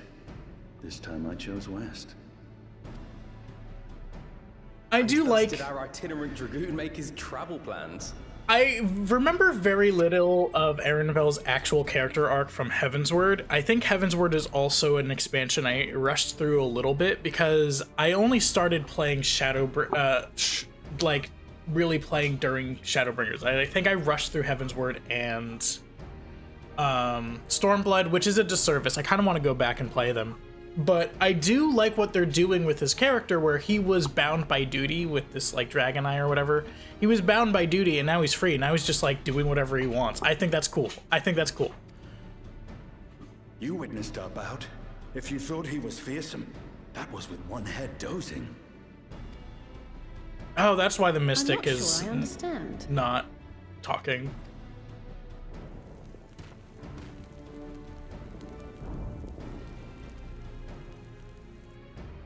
The old man has been feeling his years. The uncovered side is the head of resolve, and age has only deepened his love for combat. But the head of reason, wiser of the two, sleeps more and more these days.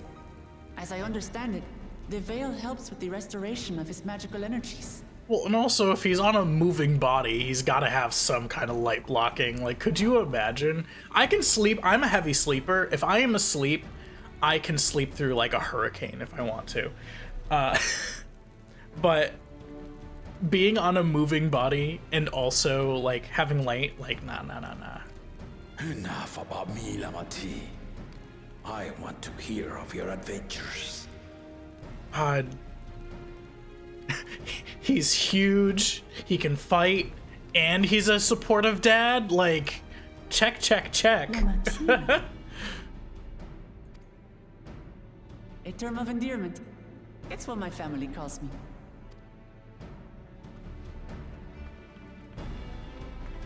I don't know why. Is it just me or is her head like a little small? Why is her head tiny? Am I just imagining that? Maybe it was just the angle. And I'm used to seeing her with the headdress thing she has. Oh. When last did we see you in the palace? Greetings, Solonesh. It's Erenville now, Dawn Servant.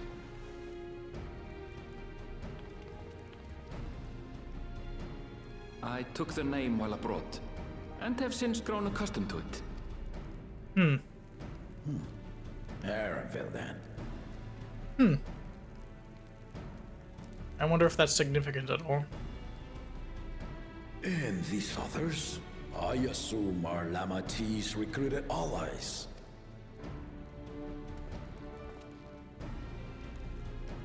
Ha! Old-tempered still. Yet as much as I'd enjoy testing their metal, the hour of the Rite is at hand. I will summon the other claimants at once. Then I shall leave you to it. Good fortune, my friends. Did I call him Erenvel earlier? I think I meant Estinian. I can't. If I called him Erenvel, I know his name is Estinian. I hope I didn't.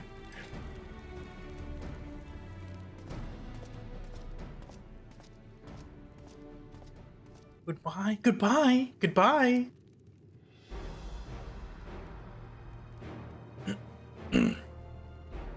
Ooh, I like. Okay, hold on. I'm sure we'll get to see him again. Yes, hello. It's my high school bully.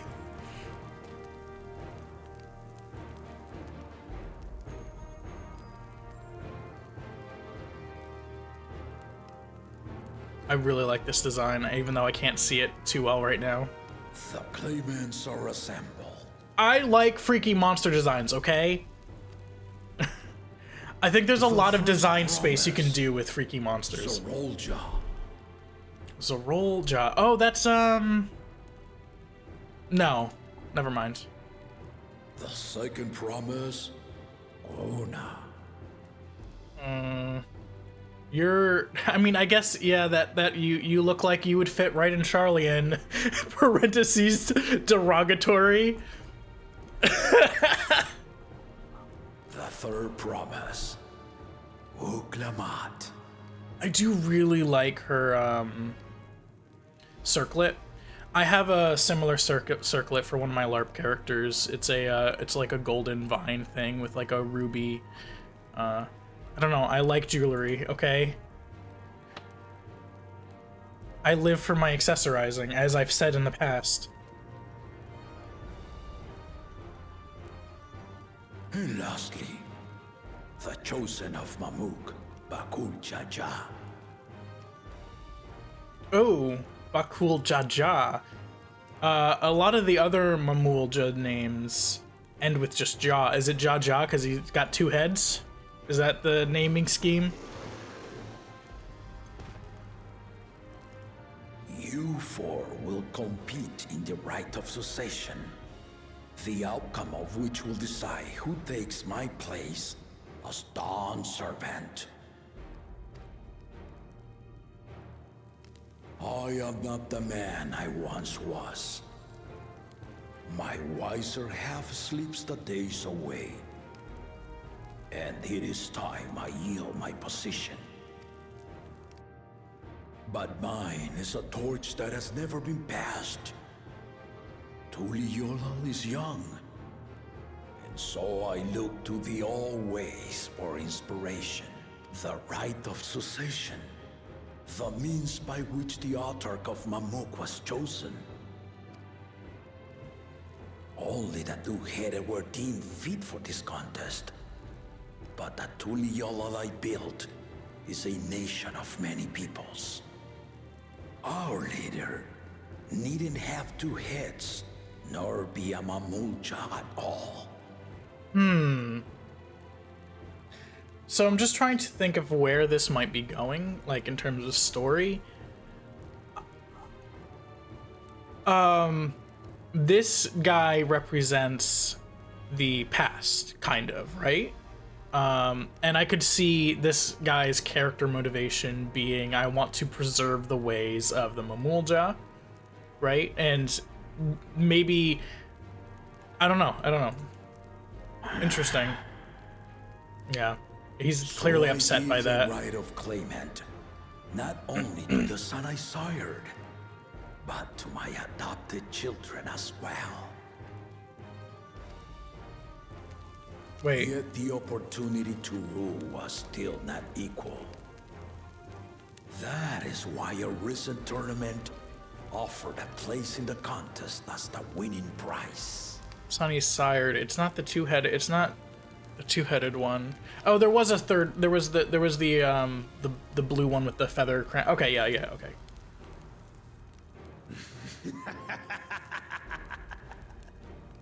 Now you have us to compete against. Though it seems the one-head was already too afraid to face us in the tournament.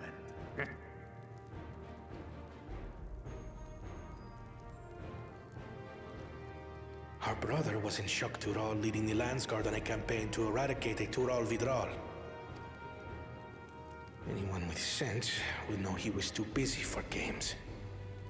And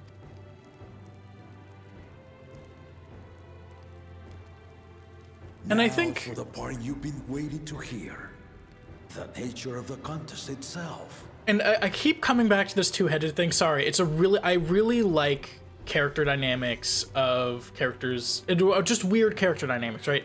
I think it's really interesting that they specifically set up, like, in terms of like physiology and stuff, that for the two-headed Mamulja, one is a lot wiser and magic focused, and one is like martially like thing. I think that's neat, and I hope they explore that. It seems like they're going to. Succession, and thereby claim our nation's throne, you must travel the lands of Tural and find the City of Gold.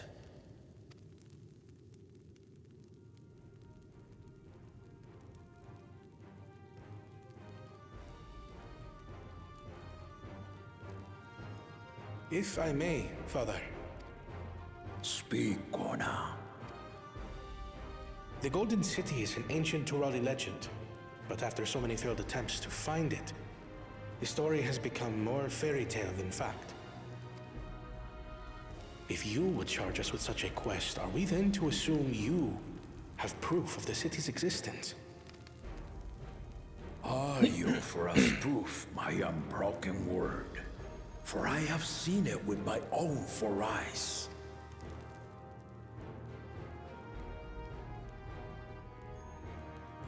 The city's real.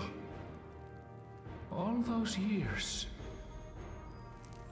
This was before the founding of Tuliyollal. I traveled the lands of Tural with my companions, and we ended our journey at the gates to the Golden City. I mean to have you do the same, but in order to achieve victory proper, you need to break the seal I put in place. Bring them. I'm still not a fan of this green and red combination. I think it would have been nicer. I mean, I guess in the light it is better than it was at night. But I think like a slightly more saturated, slightly more blue-green would have been better. But I guess with the yellow-green between, it's fine.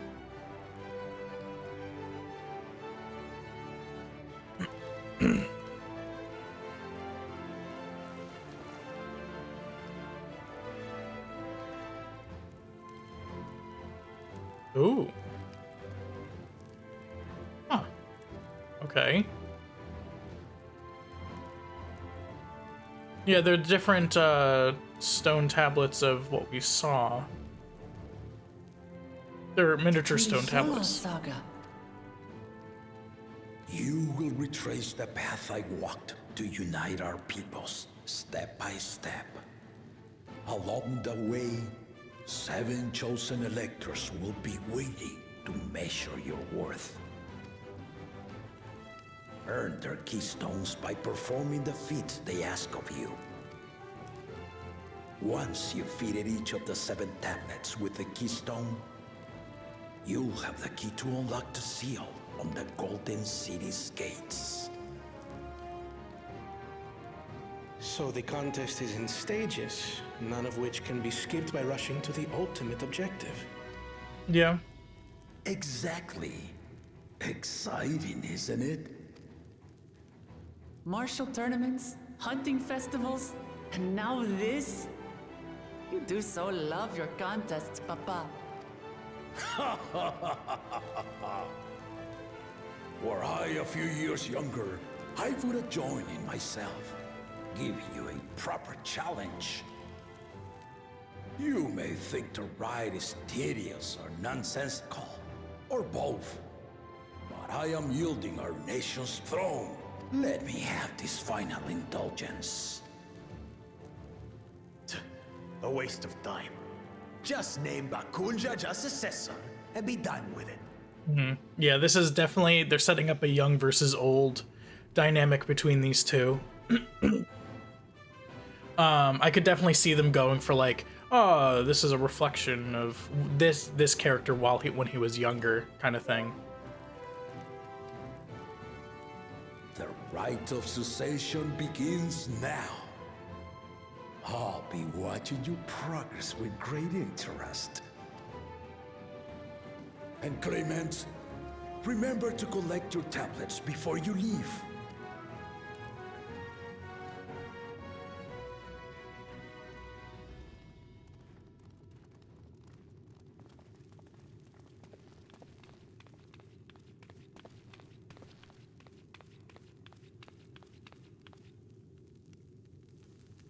You are one of Lamachi's allies. Speak freely. I am Cryle Baldessian, representative of the students of Baldessian. My name is perhaps familiar to you? Ah.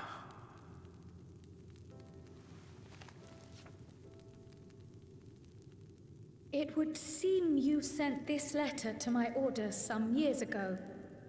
The ink has since faded and much of the writing is illegible. Even so, we managed to determine the essence of it.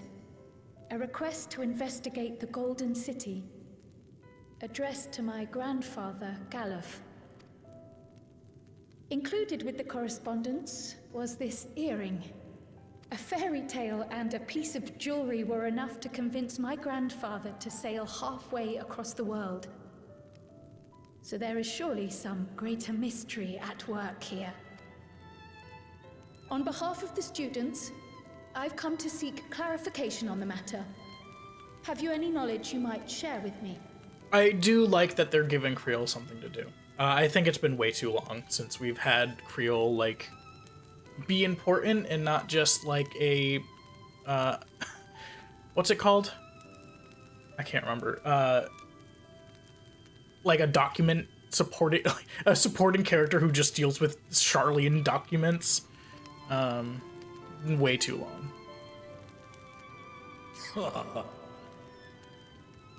No, not at this time. I have tasked the claimants with finding the Golden City. To fulfill your request would afford one of them an unfair advantage in the rite of succession. But once the contest is decided, I plan to entrust the entire truth to my successor. If you want to hear it, then you had best help Lamachi win. Very well, Dawn Servant. On my honor as a student of Baldessian, I will find your Golden City. Thank you for hearing my petition.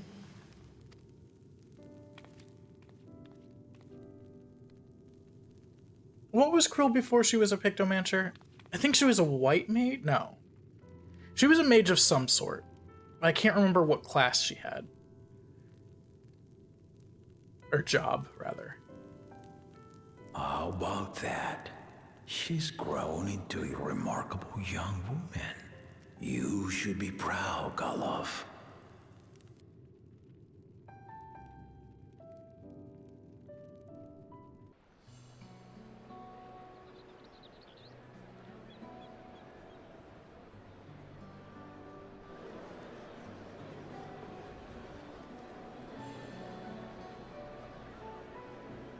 Too late to change your mind now, I suppose. But are you sure you wish to be part of this? Our third promise is not wont to take no for an answer. Though you may have agreed to help, I worry that you were swept up in her relentless enthusiasm. No. I'm using her as an excuse to explore a new continent. Have you not been following? That's exactly what's going on. Also, there's the whole Garland mold thing and how we don't want relations with this continent that we have not even really established relationships with to fall through because of another claimant. Like, there is self-interest here. It's not I'm not doing this for charity, all right? Get that thought out of your head. Lured by the glory of the Golden City. Yeah. Either way, this contest for the throne will place you and yours at the heart of political turmoil. Dude, I can't take 2 steps with getting thrown into the heart of political turmoil, all right? That's been the summary of every single adventure I've been on. If you are second-guessing your decision, tell me now. This may be my last chance to help you withdraw. No.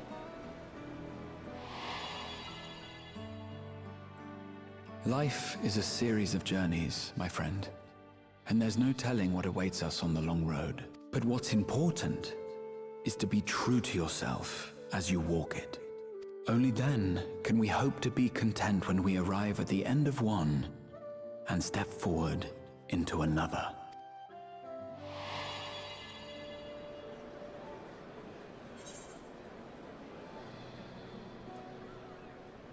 I've made my decision, and I mean to see it through.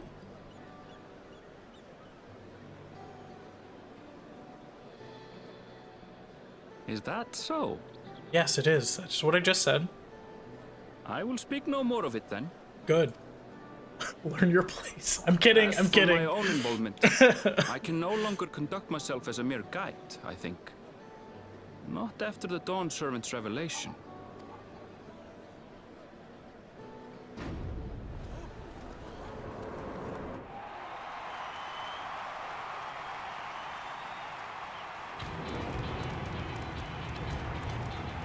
Here they come! It's Saralja! Such a fearsome mien. Make no mistake, there goes Tuliyollal's mightiest warrior. First promise, our village needs aid. The cold weather stunts our crops, and the children of our village go hungry. This isn't gonna end well, is it? Once you ascend the throne, I beg of you, grant my people new lands, please. I think, okay. The one that Woklamot does not want to win is either the two-headed Jaja or this one. And I think this scene is setting up the fact that this guy is not super nice. Take heart, tiller of the soil. The Resilient son, Okay, maybe not. Dawn Servant, has heard your pleas. Okay, alright. That's good. But it's either the Mamul judge. I mean, it's one of the two Mamul judges. First promise and commander of the Landsguard. Saralja, the Palaceer. As he was so careful to remind the crowd, Saralja is indeed the natural child of Gulul Jaja. And Resilient Son, is that another title, like the first promise? After a fashion. Common knowledge has it that two-headed Mamulja cannot sire children. Yet Soraltia was born all the same. Oh, the head okay. of Resolve's features, and the head of Reason's scales. An extraordinary example of life's unyielding resilience. Interesting. So the two-headed Mumuljas are kind of like, because they're born from the unification of two different Mumulja tribes, right? Rarely. So it's kind of like a Liger situation, or other hybrids where, like, I think mules are like donkeys and horses or something, where there are some ant species that can crossbreed, but their offspring is usually infertile. And a warrior's reticence. He says little, but the way he moves... I know a hardened soldier when I see one. Okay, calm down, Alice. He's a natural I get swordsman. it. No, I get it, Alice, but 15 just like, inherited from his just father. tone it down a little bit. Some even say that the son has already surpassed the sire. Should he come to power, the first promise means to employ that martial prowess in the conquest of foreign lands. For this, he and his supporters have been labeled expansionists.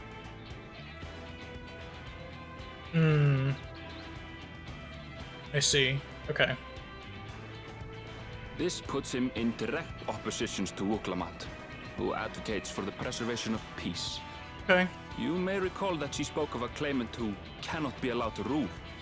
That is Soraltia, the warmonger.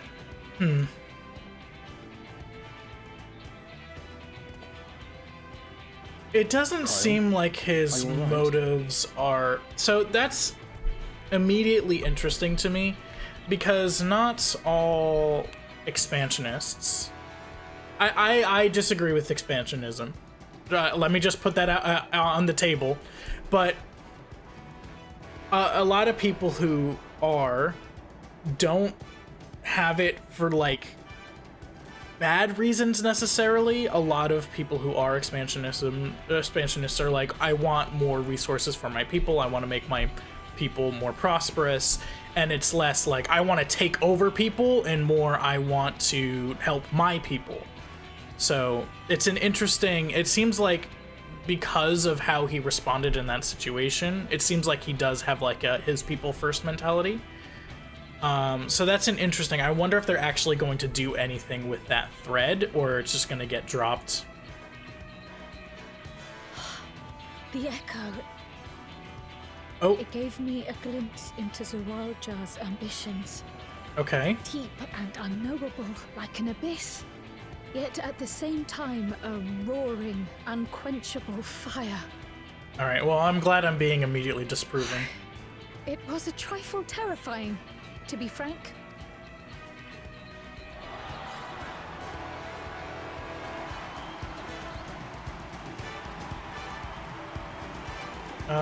You're a machinist, mechanist, whatever it's called. The class with the gun. Second promise, you must bring us more marvelous conveniences. More dirigibles and trains and the like. We need you in charge to make trading easier. Why are you wearing The elders, they complain and complain about abandoning tradition. But we're not like them, afraid of everything foreign and new. You have our wholehearted support. With your ingenuity and knowledge, you're sure to win the contest. Forgive me, but the Rite of succession is barely begun.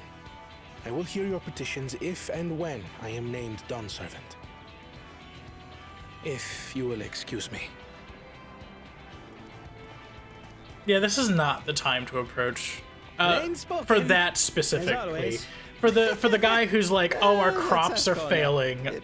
This is probably like this is my chance, but like this is not the time for that particular Here we request. have Kona, the second promise, who spent time as a pupil at Charlian's own studium.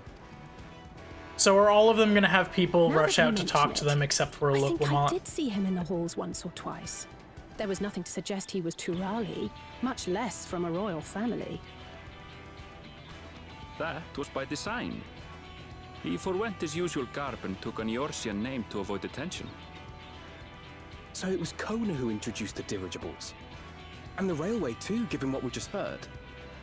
Oh, we know this. I guess Arundel didn't fill the twins in on In that. furtherance of his goal, to enrich Tuliyollal with every bright notion he learned of in Sharlia. He is the... Oh, whoops, I didn't mean to skip that. Here's the hope of those who prize innovation, he said. Kona and Wuklamat actually get along rather well. They bicker and banter as only close siblings do.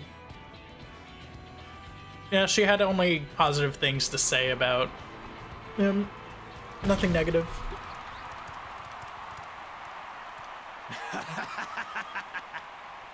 Alright, I really like this guy. Gracious of you all to cheer the lesser Claymans. I do like this guy. I do like this guy.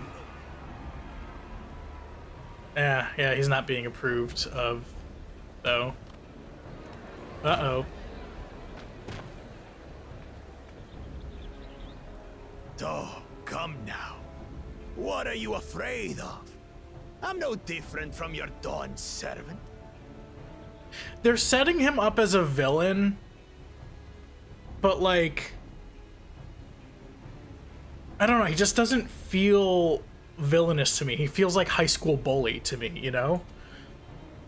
That my kind should reign is Mamulja tradition, and has been so since before there was a Tuliyollal.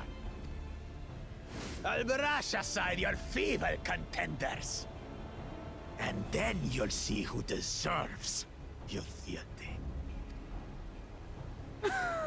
The fact that they're setting this guy up so early makes me think he's gonna have like a turn in his like character arc or something. I don't know. It just feels very, very forced. The Mamulja have finally found peace in Tuliyollal. I pity those fanatics are intent on keeping that tradition alive. The chosen of Mamuk, Bakul Jaja, winner of the recent martial tournament, and the only claimant not of the Dawn's promise. His strength is undeniable, but you see how he is. A few devoted Mamulja are his only supporters. Yeah. What would he do with the throne should he win it? The fact that he doesn't have a lot of supporters makes me think he's gonna be like, I don't know. His policies and so forth.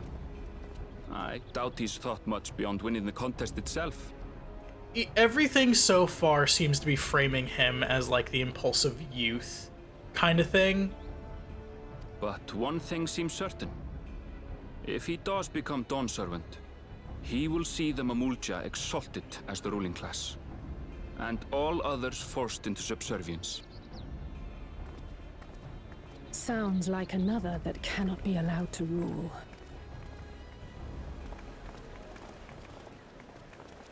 I don't know if he does have a redemption arc or whatever, but they're setting it up pretty heavy if he does.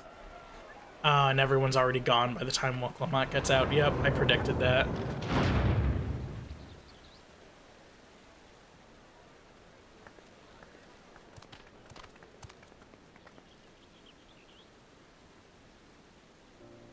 We wish for one thing and one thing only, Third Promise. To abide together in harmony with our neighbors whom we love in this land we share. It is our way, the Turoli way. Galul Jaja built for us this peaceful nation, and we beg you to preserve it. You have my word. I won't let your pleas go unanswered. Until Tuliyollal was founded some 80 years ago, this continent was ravaged by war.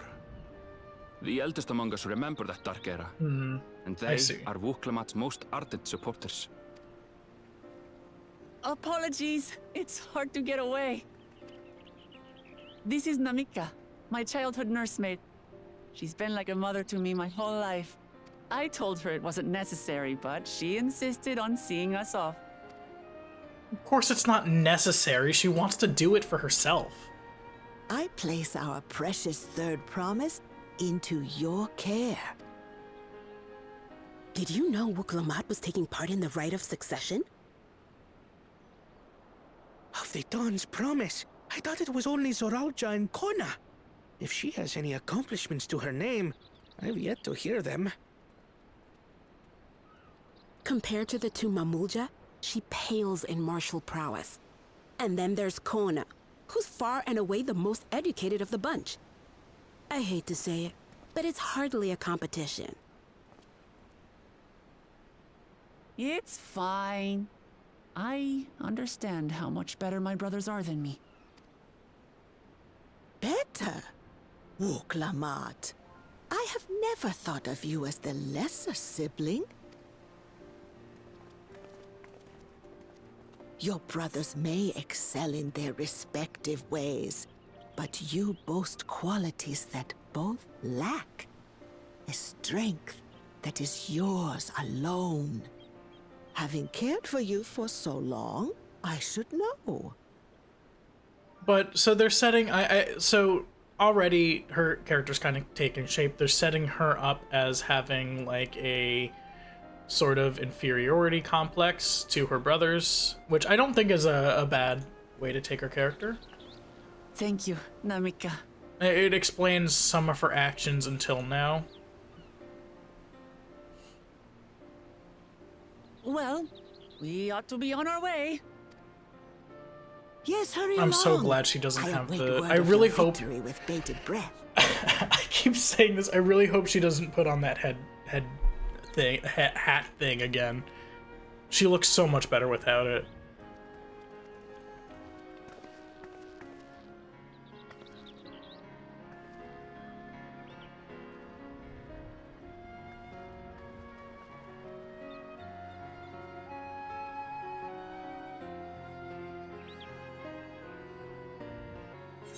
So that was a lot of cutscene.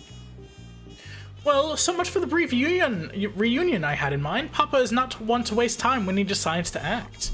I'm used to it by now, of course, but others are often caught off guard. In any case, we should talk about how we're going to find the City of Gold. All we have to work with are the 7 tablets and their connection to the Tuliyollal saga. Might I suggest first comparing the tablets against the pillars? We could check for any discrepancies between them. Good idea! Let's go and take a look. But we only have one of the tablets, right? Unless they gave us all of them? Oh, well, hold on. They probably all probably gave us a set of each. Instead of, I thought they only gave us one of each. Can I can't teleport directly there. All right, I'll be right back. All right. Of course it's nighttime again. Of course it's nighttime again, and it's foggy. It's nighttime and it's foggy. It's fine. I'm okay. Ooh, okay. That makes everyone. Well, Clement, the tablets, if you would. Of course.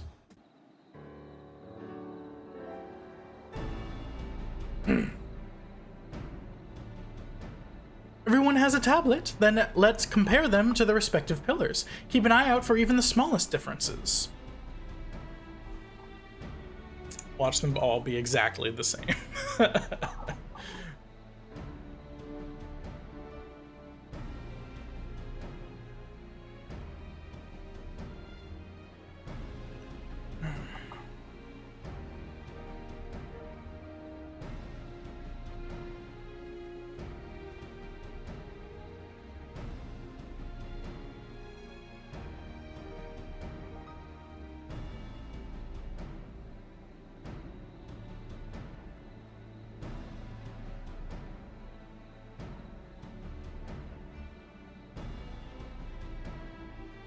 Unless I'm missing something, the glyphs appear to be identical. No, some are shiny. The only differences between the tablets have hollows where the keystones are there to be fitted. So, now that we've established that the scenes are the same, where do we go from here? I don't know if it was intentional detail. Some of the tablets have shiny things, and the respective stone large things don't have the shiny things. The Dawn Servant said we were to retrace the path he walked in uniting Tural's peoples, and that we would encounter 7 electors along the way. Then we have the answer here right in front of us. Papa's path is all laid out in the Tuliyollal saga. But which one's first? The events in the glyphs portray... Do we know the exact locations where they took place? If one looks close enough, we could go there and search for an elector. That would confirm we're on the right track.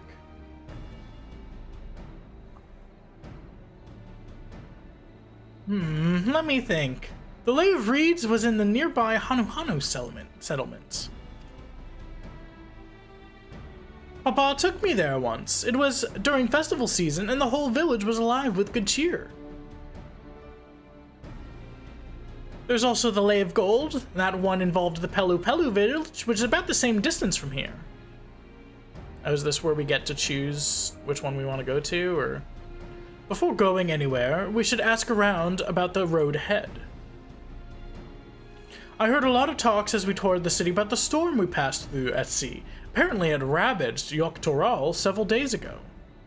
Since our roads are not as well paved as Eorzea's, they're more susceptible to damage from natural disasters. If we want to avoid wasting time taking a dead-end trail, I suggest we spend a few moments making inquiries. Okay, so we gotta... If it's information we need, just leave it to me. I'll bring the information to us.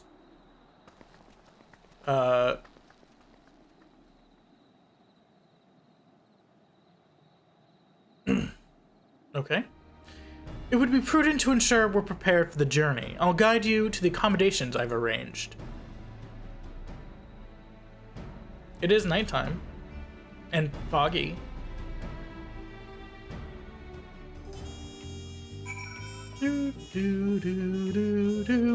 I do like the little it's called a lay motif, right? The jazz of this theme we've heard a lot of times.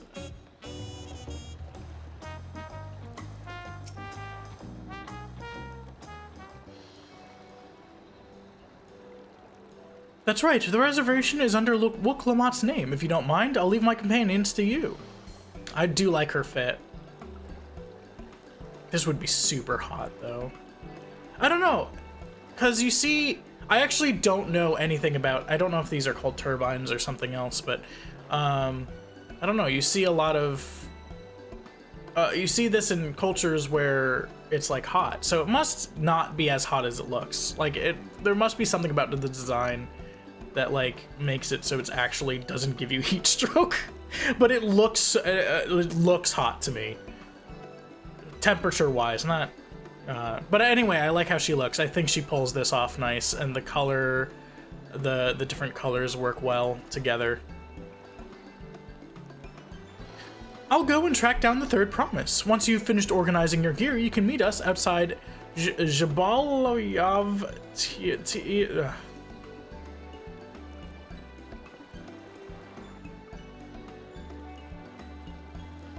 Greetings, visitors of Tuliyollal, and welcome to the Forard Cabins. Whenever you're ready, I will show you to your rooms. Smile, nod.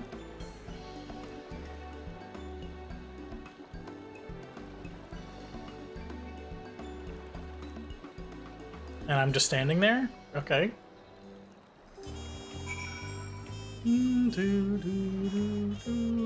Alright. It's this way. Fast. Wait. Isn't this... But... I thought that we're gonna be staying here. Where are we staying? Hold on. Where the heck are we staying? Oh, is this like a hotel as well as a restaurant? That's neat, if it is.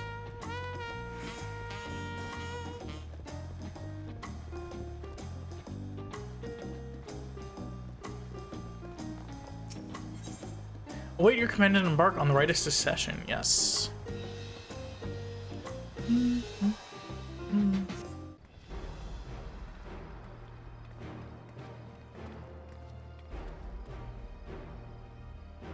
Trust you to be the keenest to head out, Therius.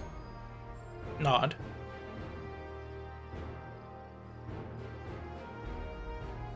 But where are Aaronvel and Woklamat, I wonder?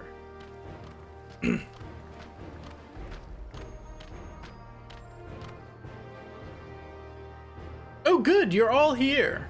That's not how she sounds. That's not... My voices are not how any of them sound. Who might your companions be?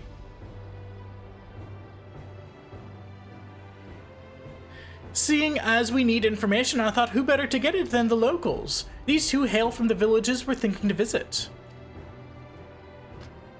Did you just grab two random people off the street? Like, what? I give you credit for taking the initiative, at least. What do you mean, at least? I am honored that the third promise would seek my advice. I, too, am happy to answer your questions. Any encounter might be an opportunity to do business. So these aren't Lalafell. These are, because they mentioned their childlike appearance, so they're just another short race, but they're not as short as Lalafell. They have humanoid proportions rather than like the potato look that Lalafells have. Thank you both for your help. Before we begin, there will doubtless be other occasions when we need to act independently, so I brought these for the two of you. Are they link pearls?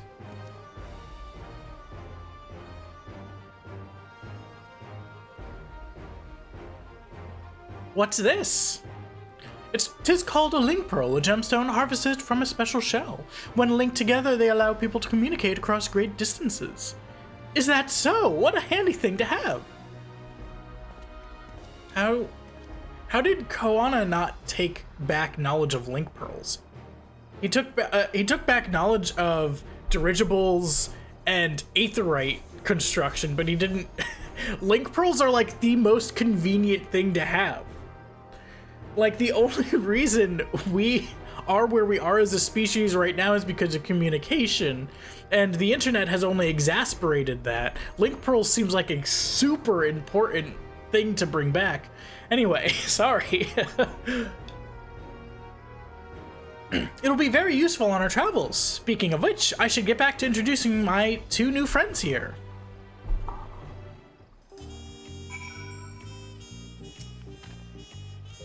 The Tuliyollal saga features a number of Tural's clans. Two of those, the Hanu and Pelu, have settlements relatively close to the city, so I brought a representative of each.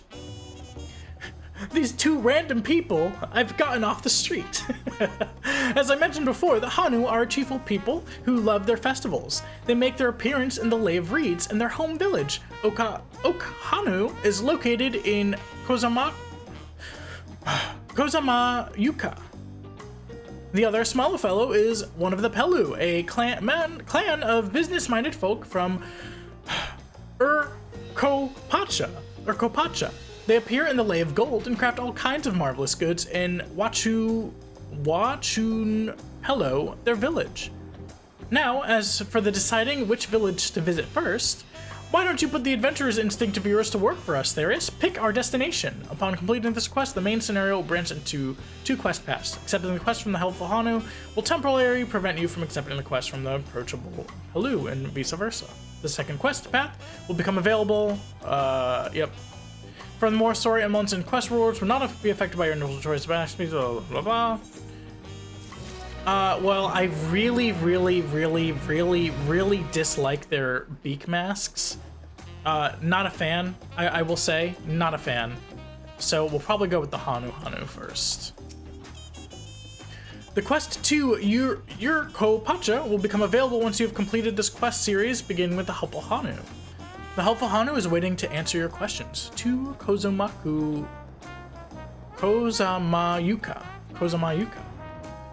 That's not how you pronounce it, I bet. So what is it you'd like to know?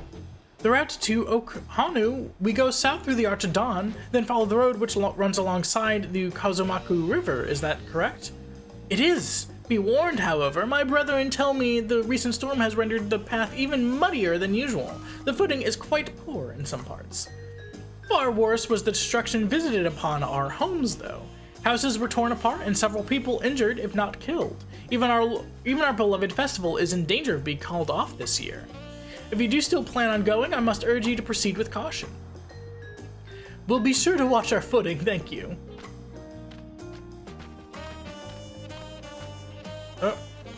Now I'm worried for the Hanu. It sounds like they were hit hard by that storm. Anyway, if we're bound to Kozama'uka, we should head over to the Arch. We'll be back to talk to you in good time, Master Merchant. Meanwhile, you can eat and drink your fill at Jabal Tivilit. It's all been arranged.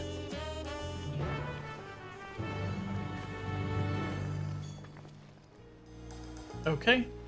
Speak to Waklamat. Are we all ready to leave? Nod. Then onward to Kozama'uka. That's. They really need to say these names in cutscenes first, because, oh boy, I have no idea what the pronunciation is supposed to be. I don't know what's that thing? I don't know what emphasis, where the emphasis is on these syllables.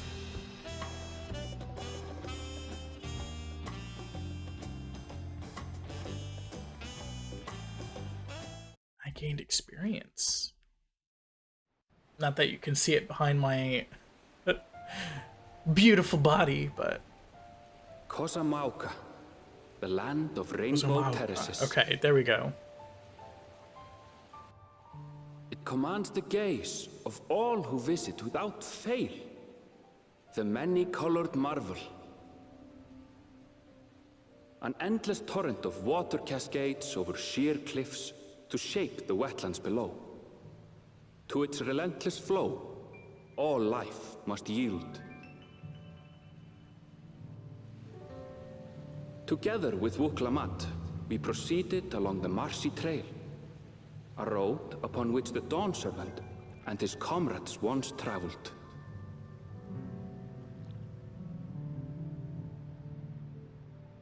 All right, it looks really pretty. I wish I was seeing this in the daytime, but I'm beating a dead horse at this point.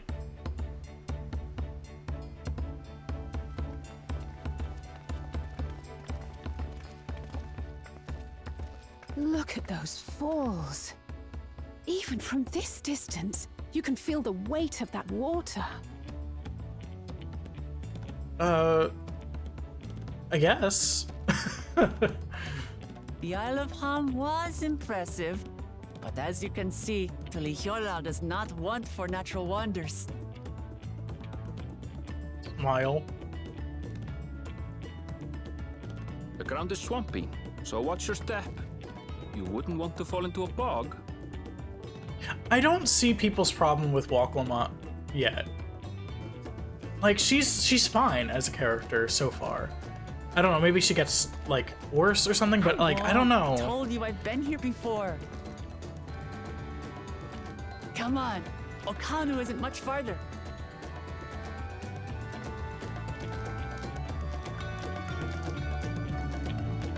She just strikes me as like a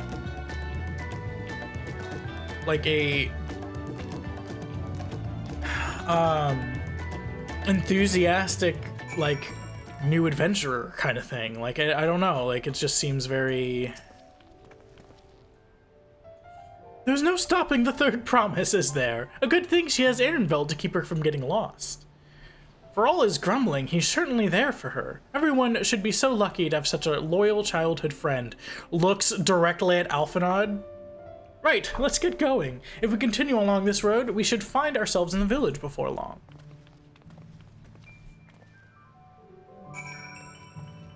Alright. Ooh, what are you? Can I click on you? No? Can I? There we go. A Yuolan. What do you look like? What do you look like? Ooh. Oh dear.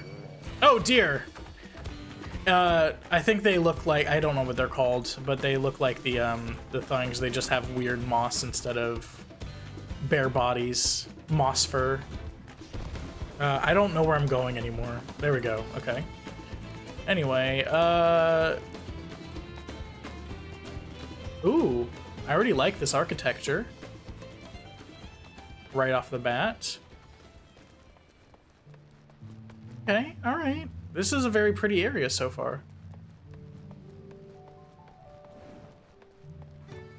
Ehrenfeld.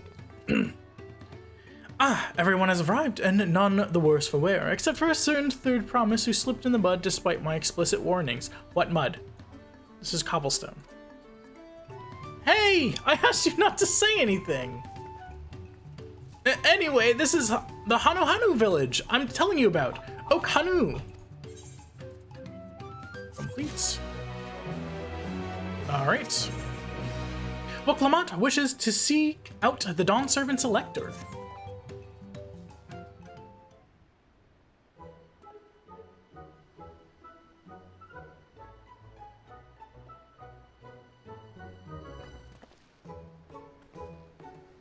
It's like our friend said, the people are in no mood for festivities. I can only assume they're still recovering from the damage wrought by the storm. Indeed. Well, let's do what we came to do and find this elector. Or help them out.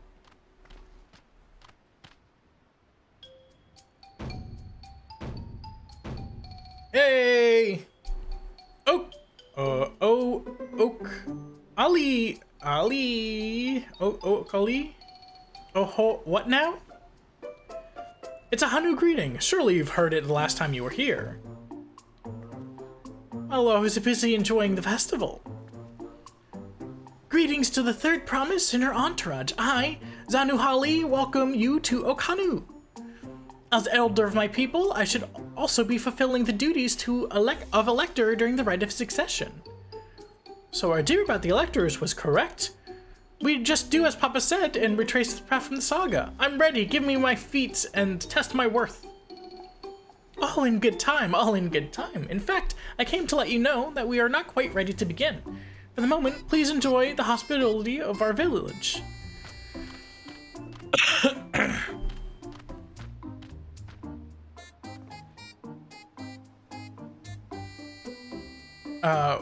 We should poke around a bit then. We might pick up some clues about the feats, you know? Prepare ourselves. That's surprisingly prudent of you. What, you think I'm being too cautious?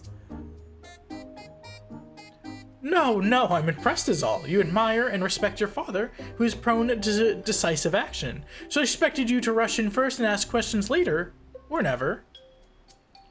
I do look up to Papa, but you should know that he has a pragmatic side too. The head of reason is the thinker who takes time to consider all the possibilities. With the long naps he takes these days, though, the head of resolve is less restrained by his wisdom. I can't fault you for thinking that's all there is to him. But there's more to the Dawn Servant than you've seen thus far. We've also only spent like 10 minutes in the guy's presence. I should like to speak with the head of reason one day. Well, I'm sure you'll catch him awake soon enough. To return the subject at hand, you wish to take a look around Okhanu then? Do some groundwork before the feat begins? Something like that. I mean, I could possibly pass these tests with my eyes closed. Probably. Probably not possibly. But it'll take us but it'll keep us busy while we're waiting.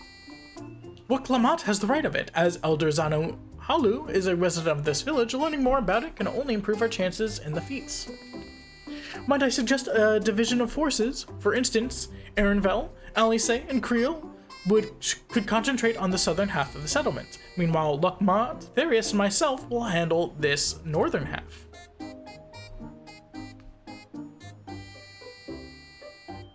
Sounds good to me. Da da da da da da da.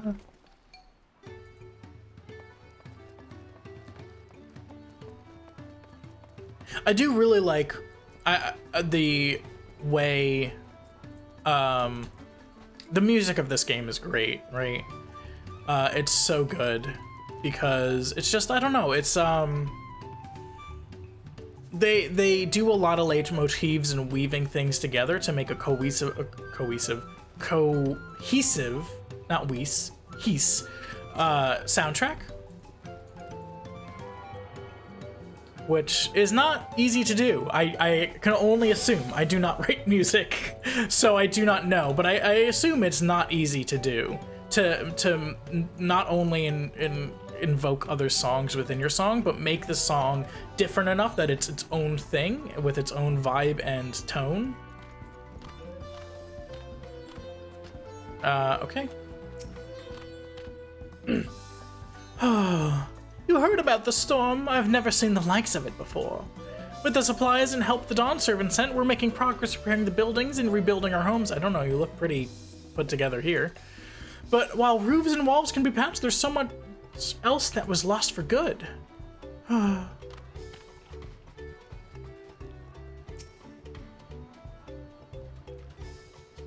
Yes, I will stand in this one spot and look back and forth.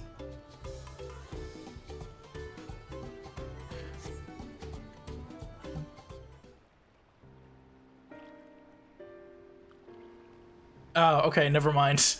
You don't look so put together anymore. Oh. The gaping hole in the wall and missing portion of the roof are clearly the work of Storm's powerful winds. Repairs appear to be ongoing. I mean, I predict that the feat or whatever, if it's not martial if it's not martial in nature, it's going to be helping these people out, right?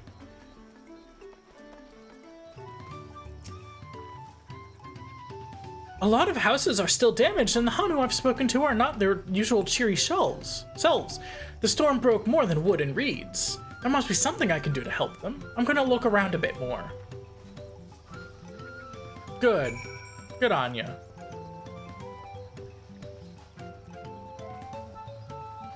I should probably talk to this gemstone trader, right? I think you get gems from doing fates, which we're probably not going to be doing, because I'm already level 93. And what level is this quest? It's still level 90, so I'm outpacing the leveling. But welcome, welcome. I'm glad to say that the damage from the storm has been repaired, and our stores are open for business. If you have any bi-color gemstones to trade, I'd love to take a look. Have access to the region's gemstone exchange. Trade bi-color gemstones for a variety of rare and exclusive items. Local fates will safe delivery. La la la la la la la. It uses the same bi-color gemstones as the other expansions. I did not know that. Can you only get bi-color from the most recent expansion now? Anyway. That's not our concern right this moment. Bundled reeds. The dry and sunken bundles suggest the reeds were harvested some time ago. Okay. That looks like it's on the pavilion, so I gotta go around. Not pavilion, whatever it's called, deck? I don't know. I'm sure there's a word for whatever this setup is. Boat of woven reeds. I like it's like, we'll take the northern, you take the south or whatever, and then we go south anyway. Like, why do they even do this? Woven from reeds, this boat-like vessel is reminiscent of a bird. The beak and feathered tail in particular stand out. Oh yeah, it does, yeah. That's cute. Oh, hey, Alphanon. This boat must be woven from the same reeds I've seen gathered in bundles here and there. The plants hold both practical and cultural significance to the Hanu, then.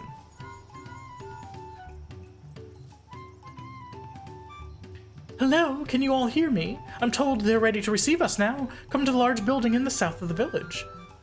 On my way! We ought to hurry over, too. There should have been a line of, like, Waklamot shouting too loud into the Link Pearl. You know, like the old, it's like the unfamiliar with technology joke of, like, an old person shouting into a phone because they think it won't pick them up. They should have had that. That would have been cute. For me, at least. I don't know if other people would have found it cute. I really need to change my outfit. It does not fit with the aesthetic. No sign of Zorolja or that oversized lout. How much easier it would be if Zorolja were to fail here. But that isn't likely to happen.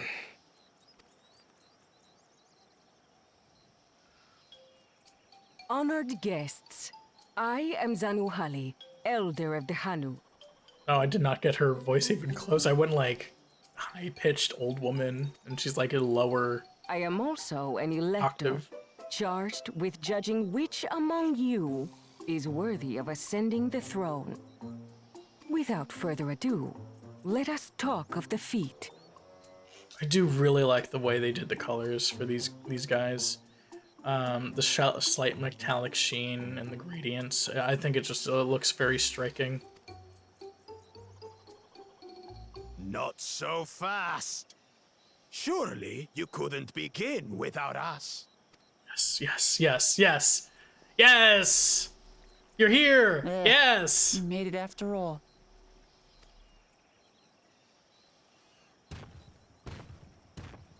Stop, stop, stop.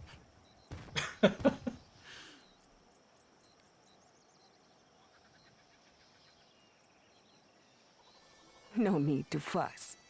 There is no time limit for this challenge. Now, if you would allow me to proceed. It is here, in Okanu, where my people forged a bond with the Dawn Servant during our own chapter of the Tuliyollal Saga. Is it just because we're seeing it in the daylight, but I think this looks beautiful. The blue with the... Because the lighting has to be different during the night, obviously, even if it's glowing, but the blue really stands out during the day. In homage to those events, I have prepared for you the Feat of Reeds. Reeds seem the to Lay be of of the great Reeds. importance to the Hanu. I wonder what this feat entails. We use reeds in every part of our lives, be it as food or weaving material. But look around the nearby paddies, and you will see that this season, our crops are failing. How fortunate, then, that my appointment to Elector coincided with this predicament. For surely those who I hated aspire that. to be Dawn Servant would find the matter of an ailing harvest a mere trifle to resolve. Oh, that smile was, oof, okay. It's okay. Jump scared Aye, me. well, it is indeed the duty of a ruler to address the people's woes. Exactly. Okay, now that I'm Do well expecting in it, it this, doesn't look and you so will bad, earn but my oh god. keystone. I was not expecting the face to move like that. They don't usually give these guys facial animations. I mean, facial expression animations. Why bother mucking about in the mud when we can take the stone by force? Oh, mercy me! You are a hot-headed fellow, Bakul Jaja. Some electors may enjoy going toe-to-toe with scrappers like you, but I refuse to entertain your base instincts. Yeah, so I already see this the Bakul Jaja's character arc. He's gonna learn humility and like helping people is better Arrangements than have been made. is like necessary. Should you attempt as to engage a feat yeah. giver in combat without their consent, word of your immediate disqualification will be sent to the palace. If you're still feeling feisty, then by all means, draw your weapon.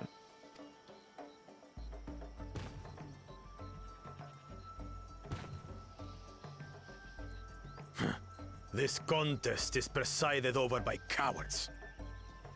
There's no sport in fighting you. Then we can return to the business of earning my keystone. The Feat of Reeds is begun. Claimants, I wish you the best of luck.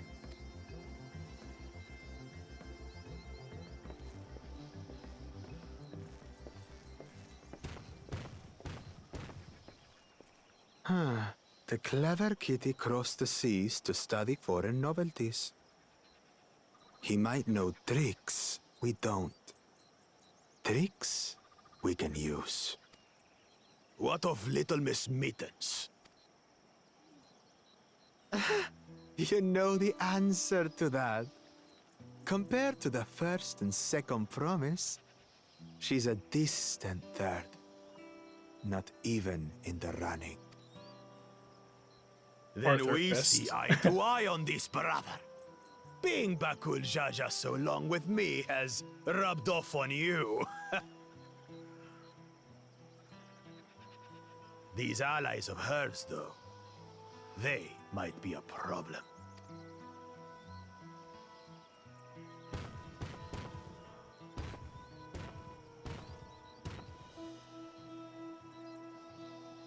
Damn it!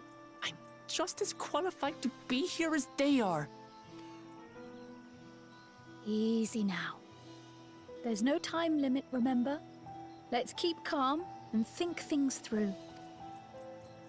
Right. You're right.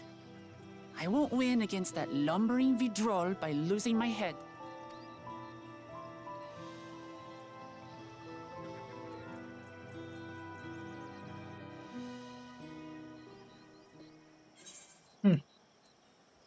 All right.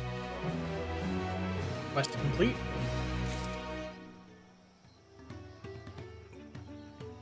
And I think that's as good of a place as any to take a break. So thank you all so much for joining me, and I hope to see you all next time. Goodbye!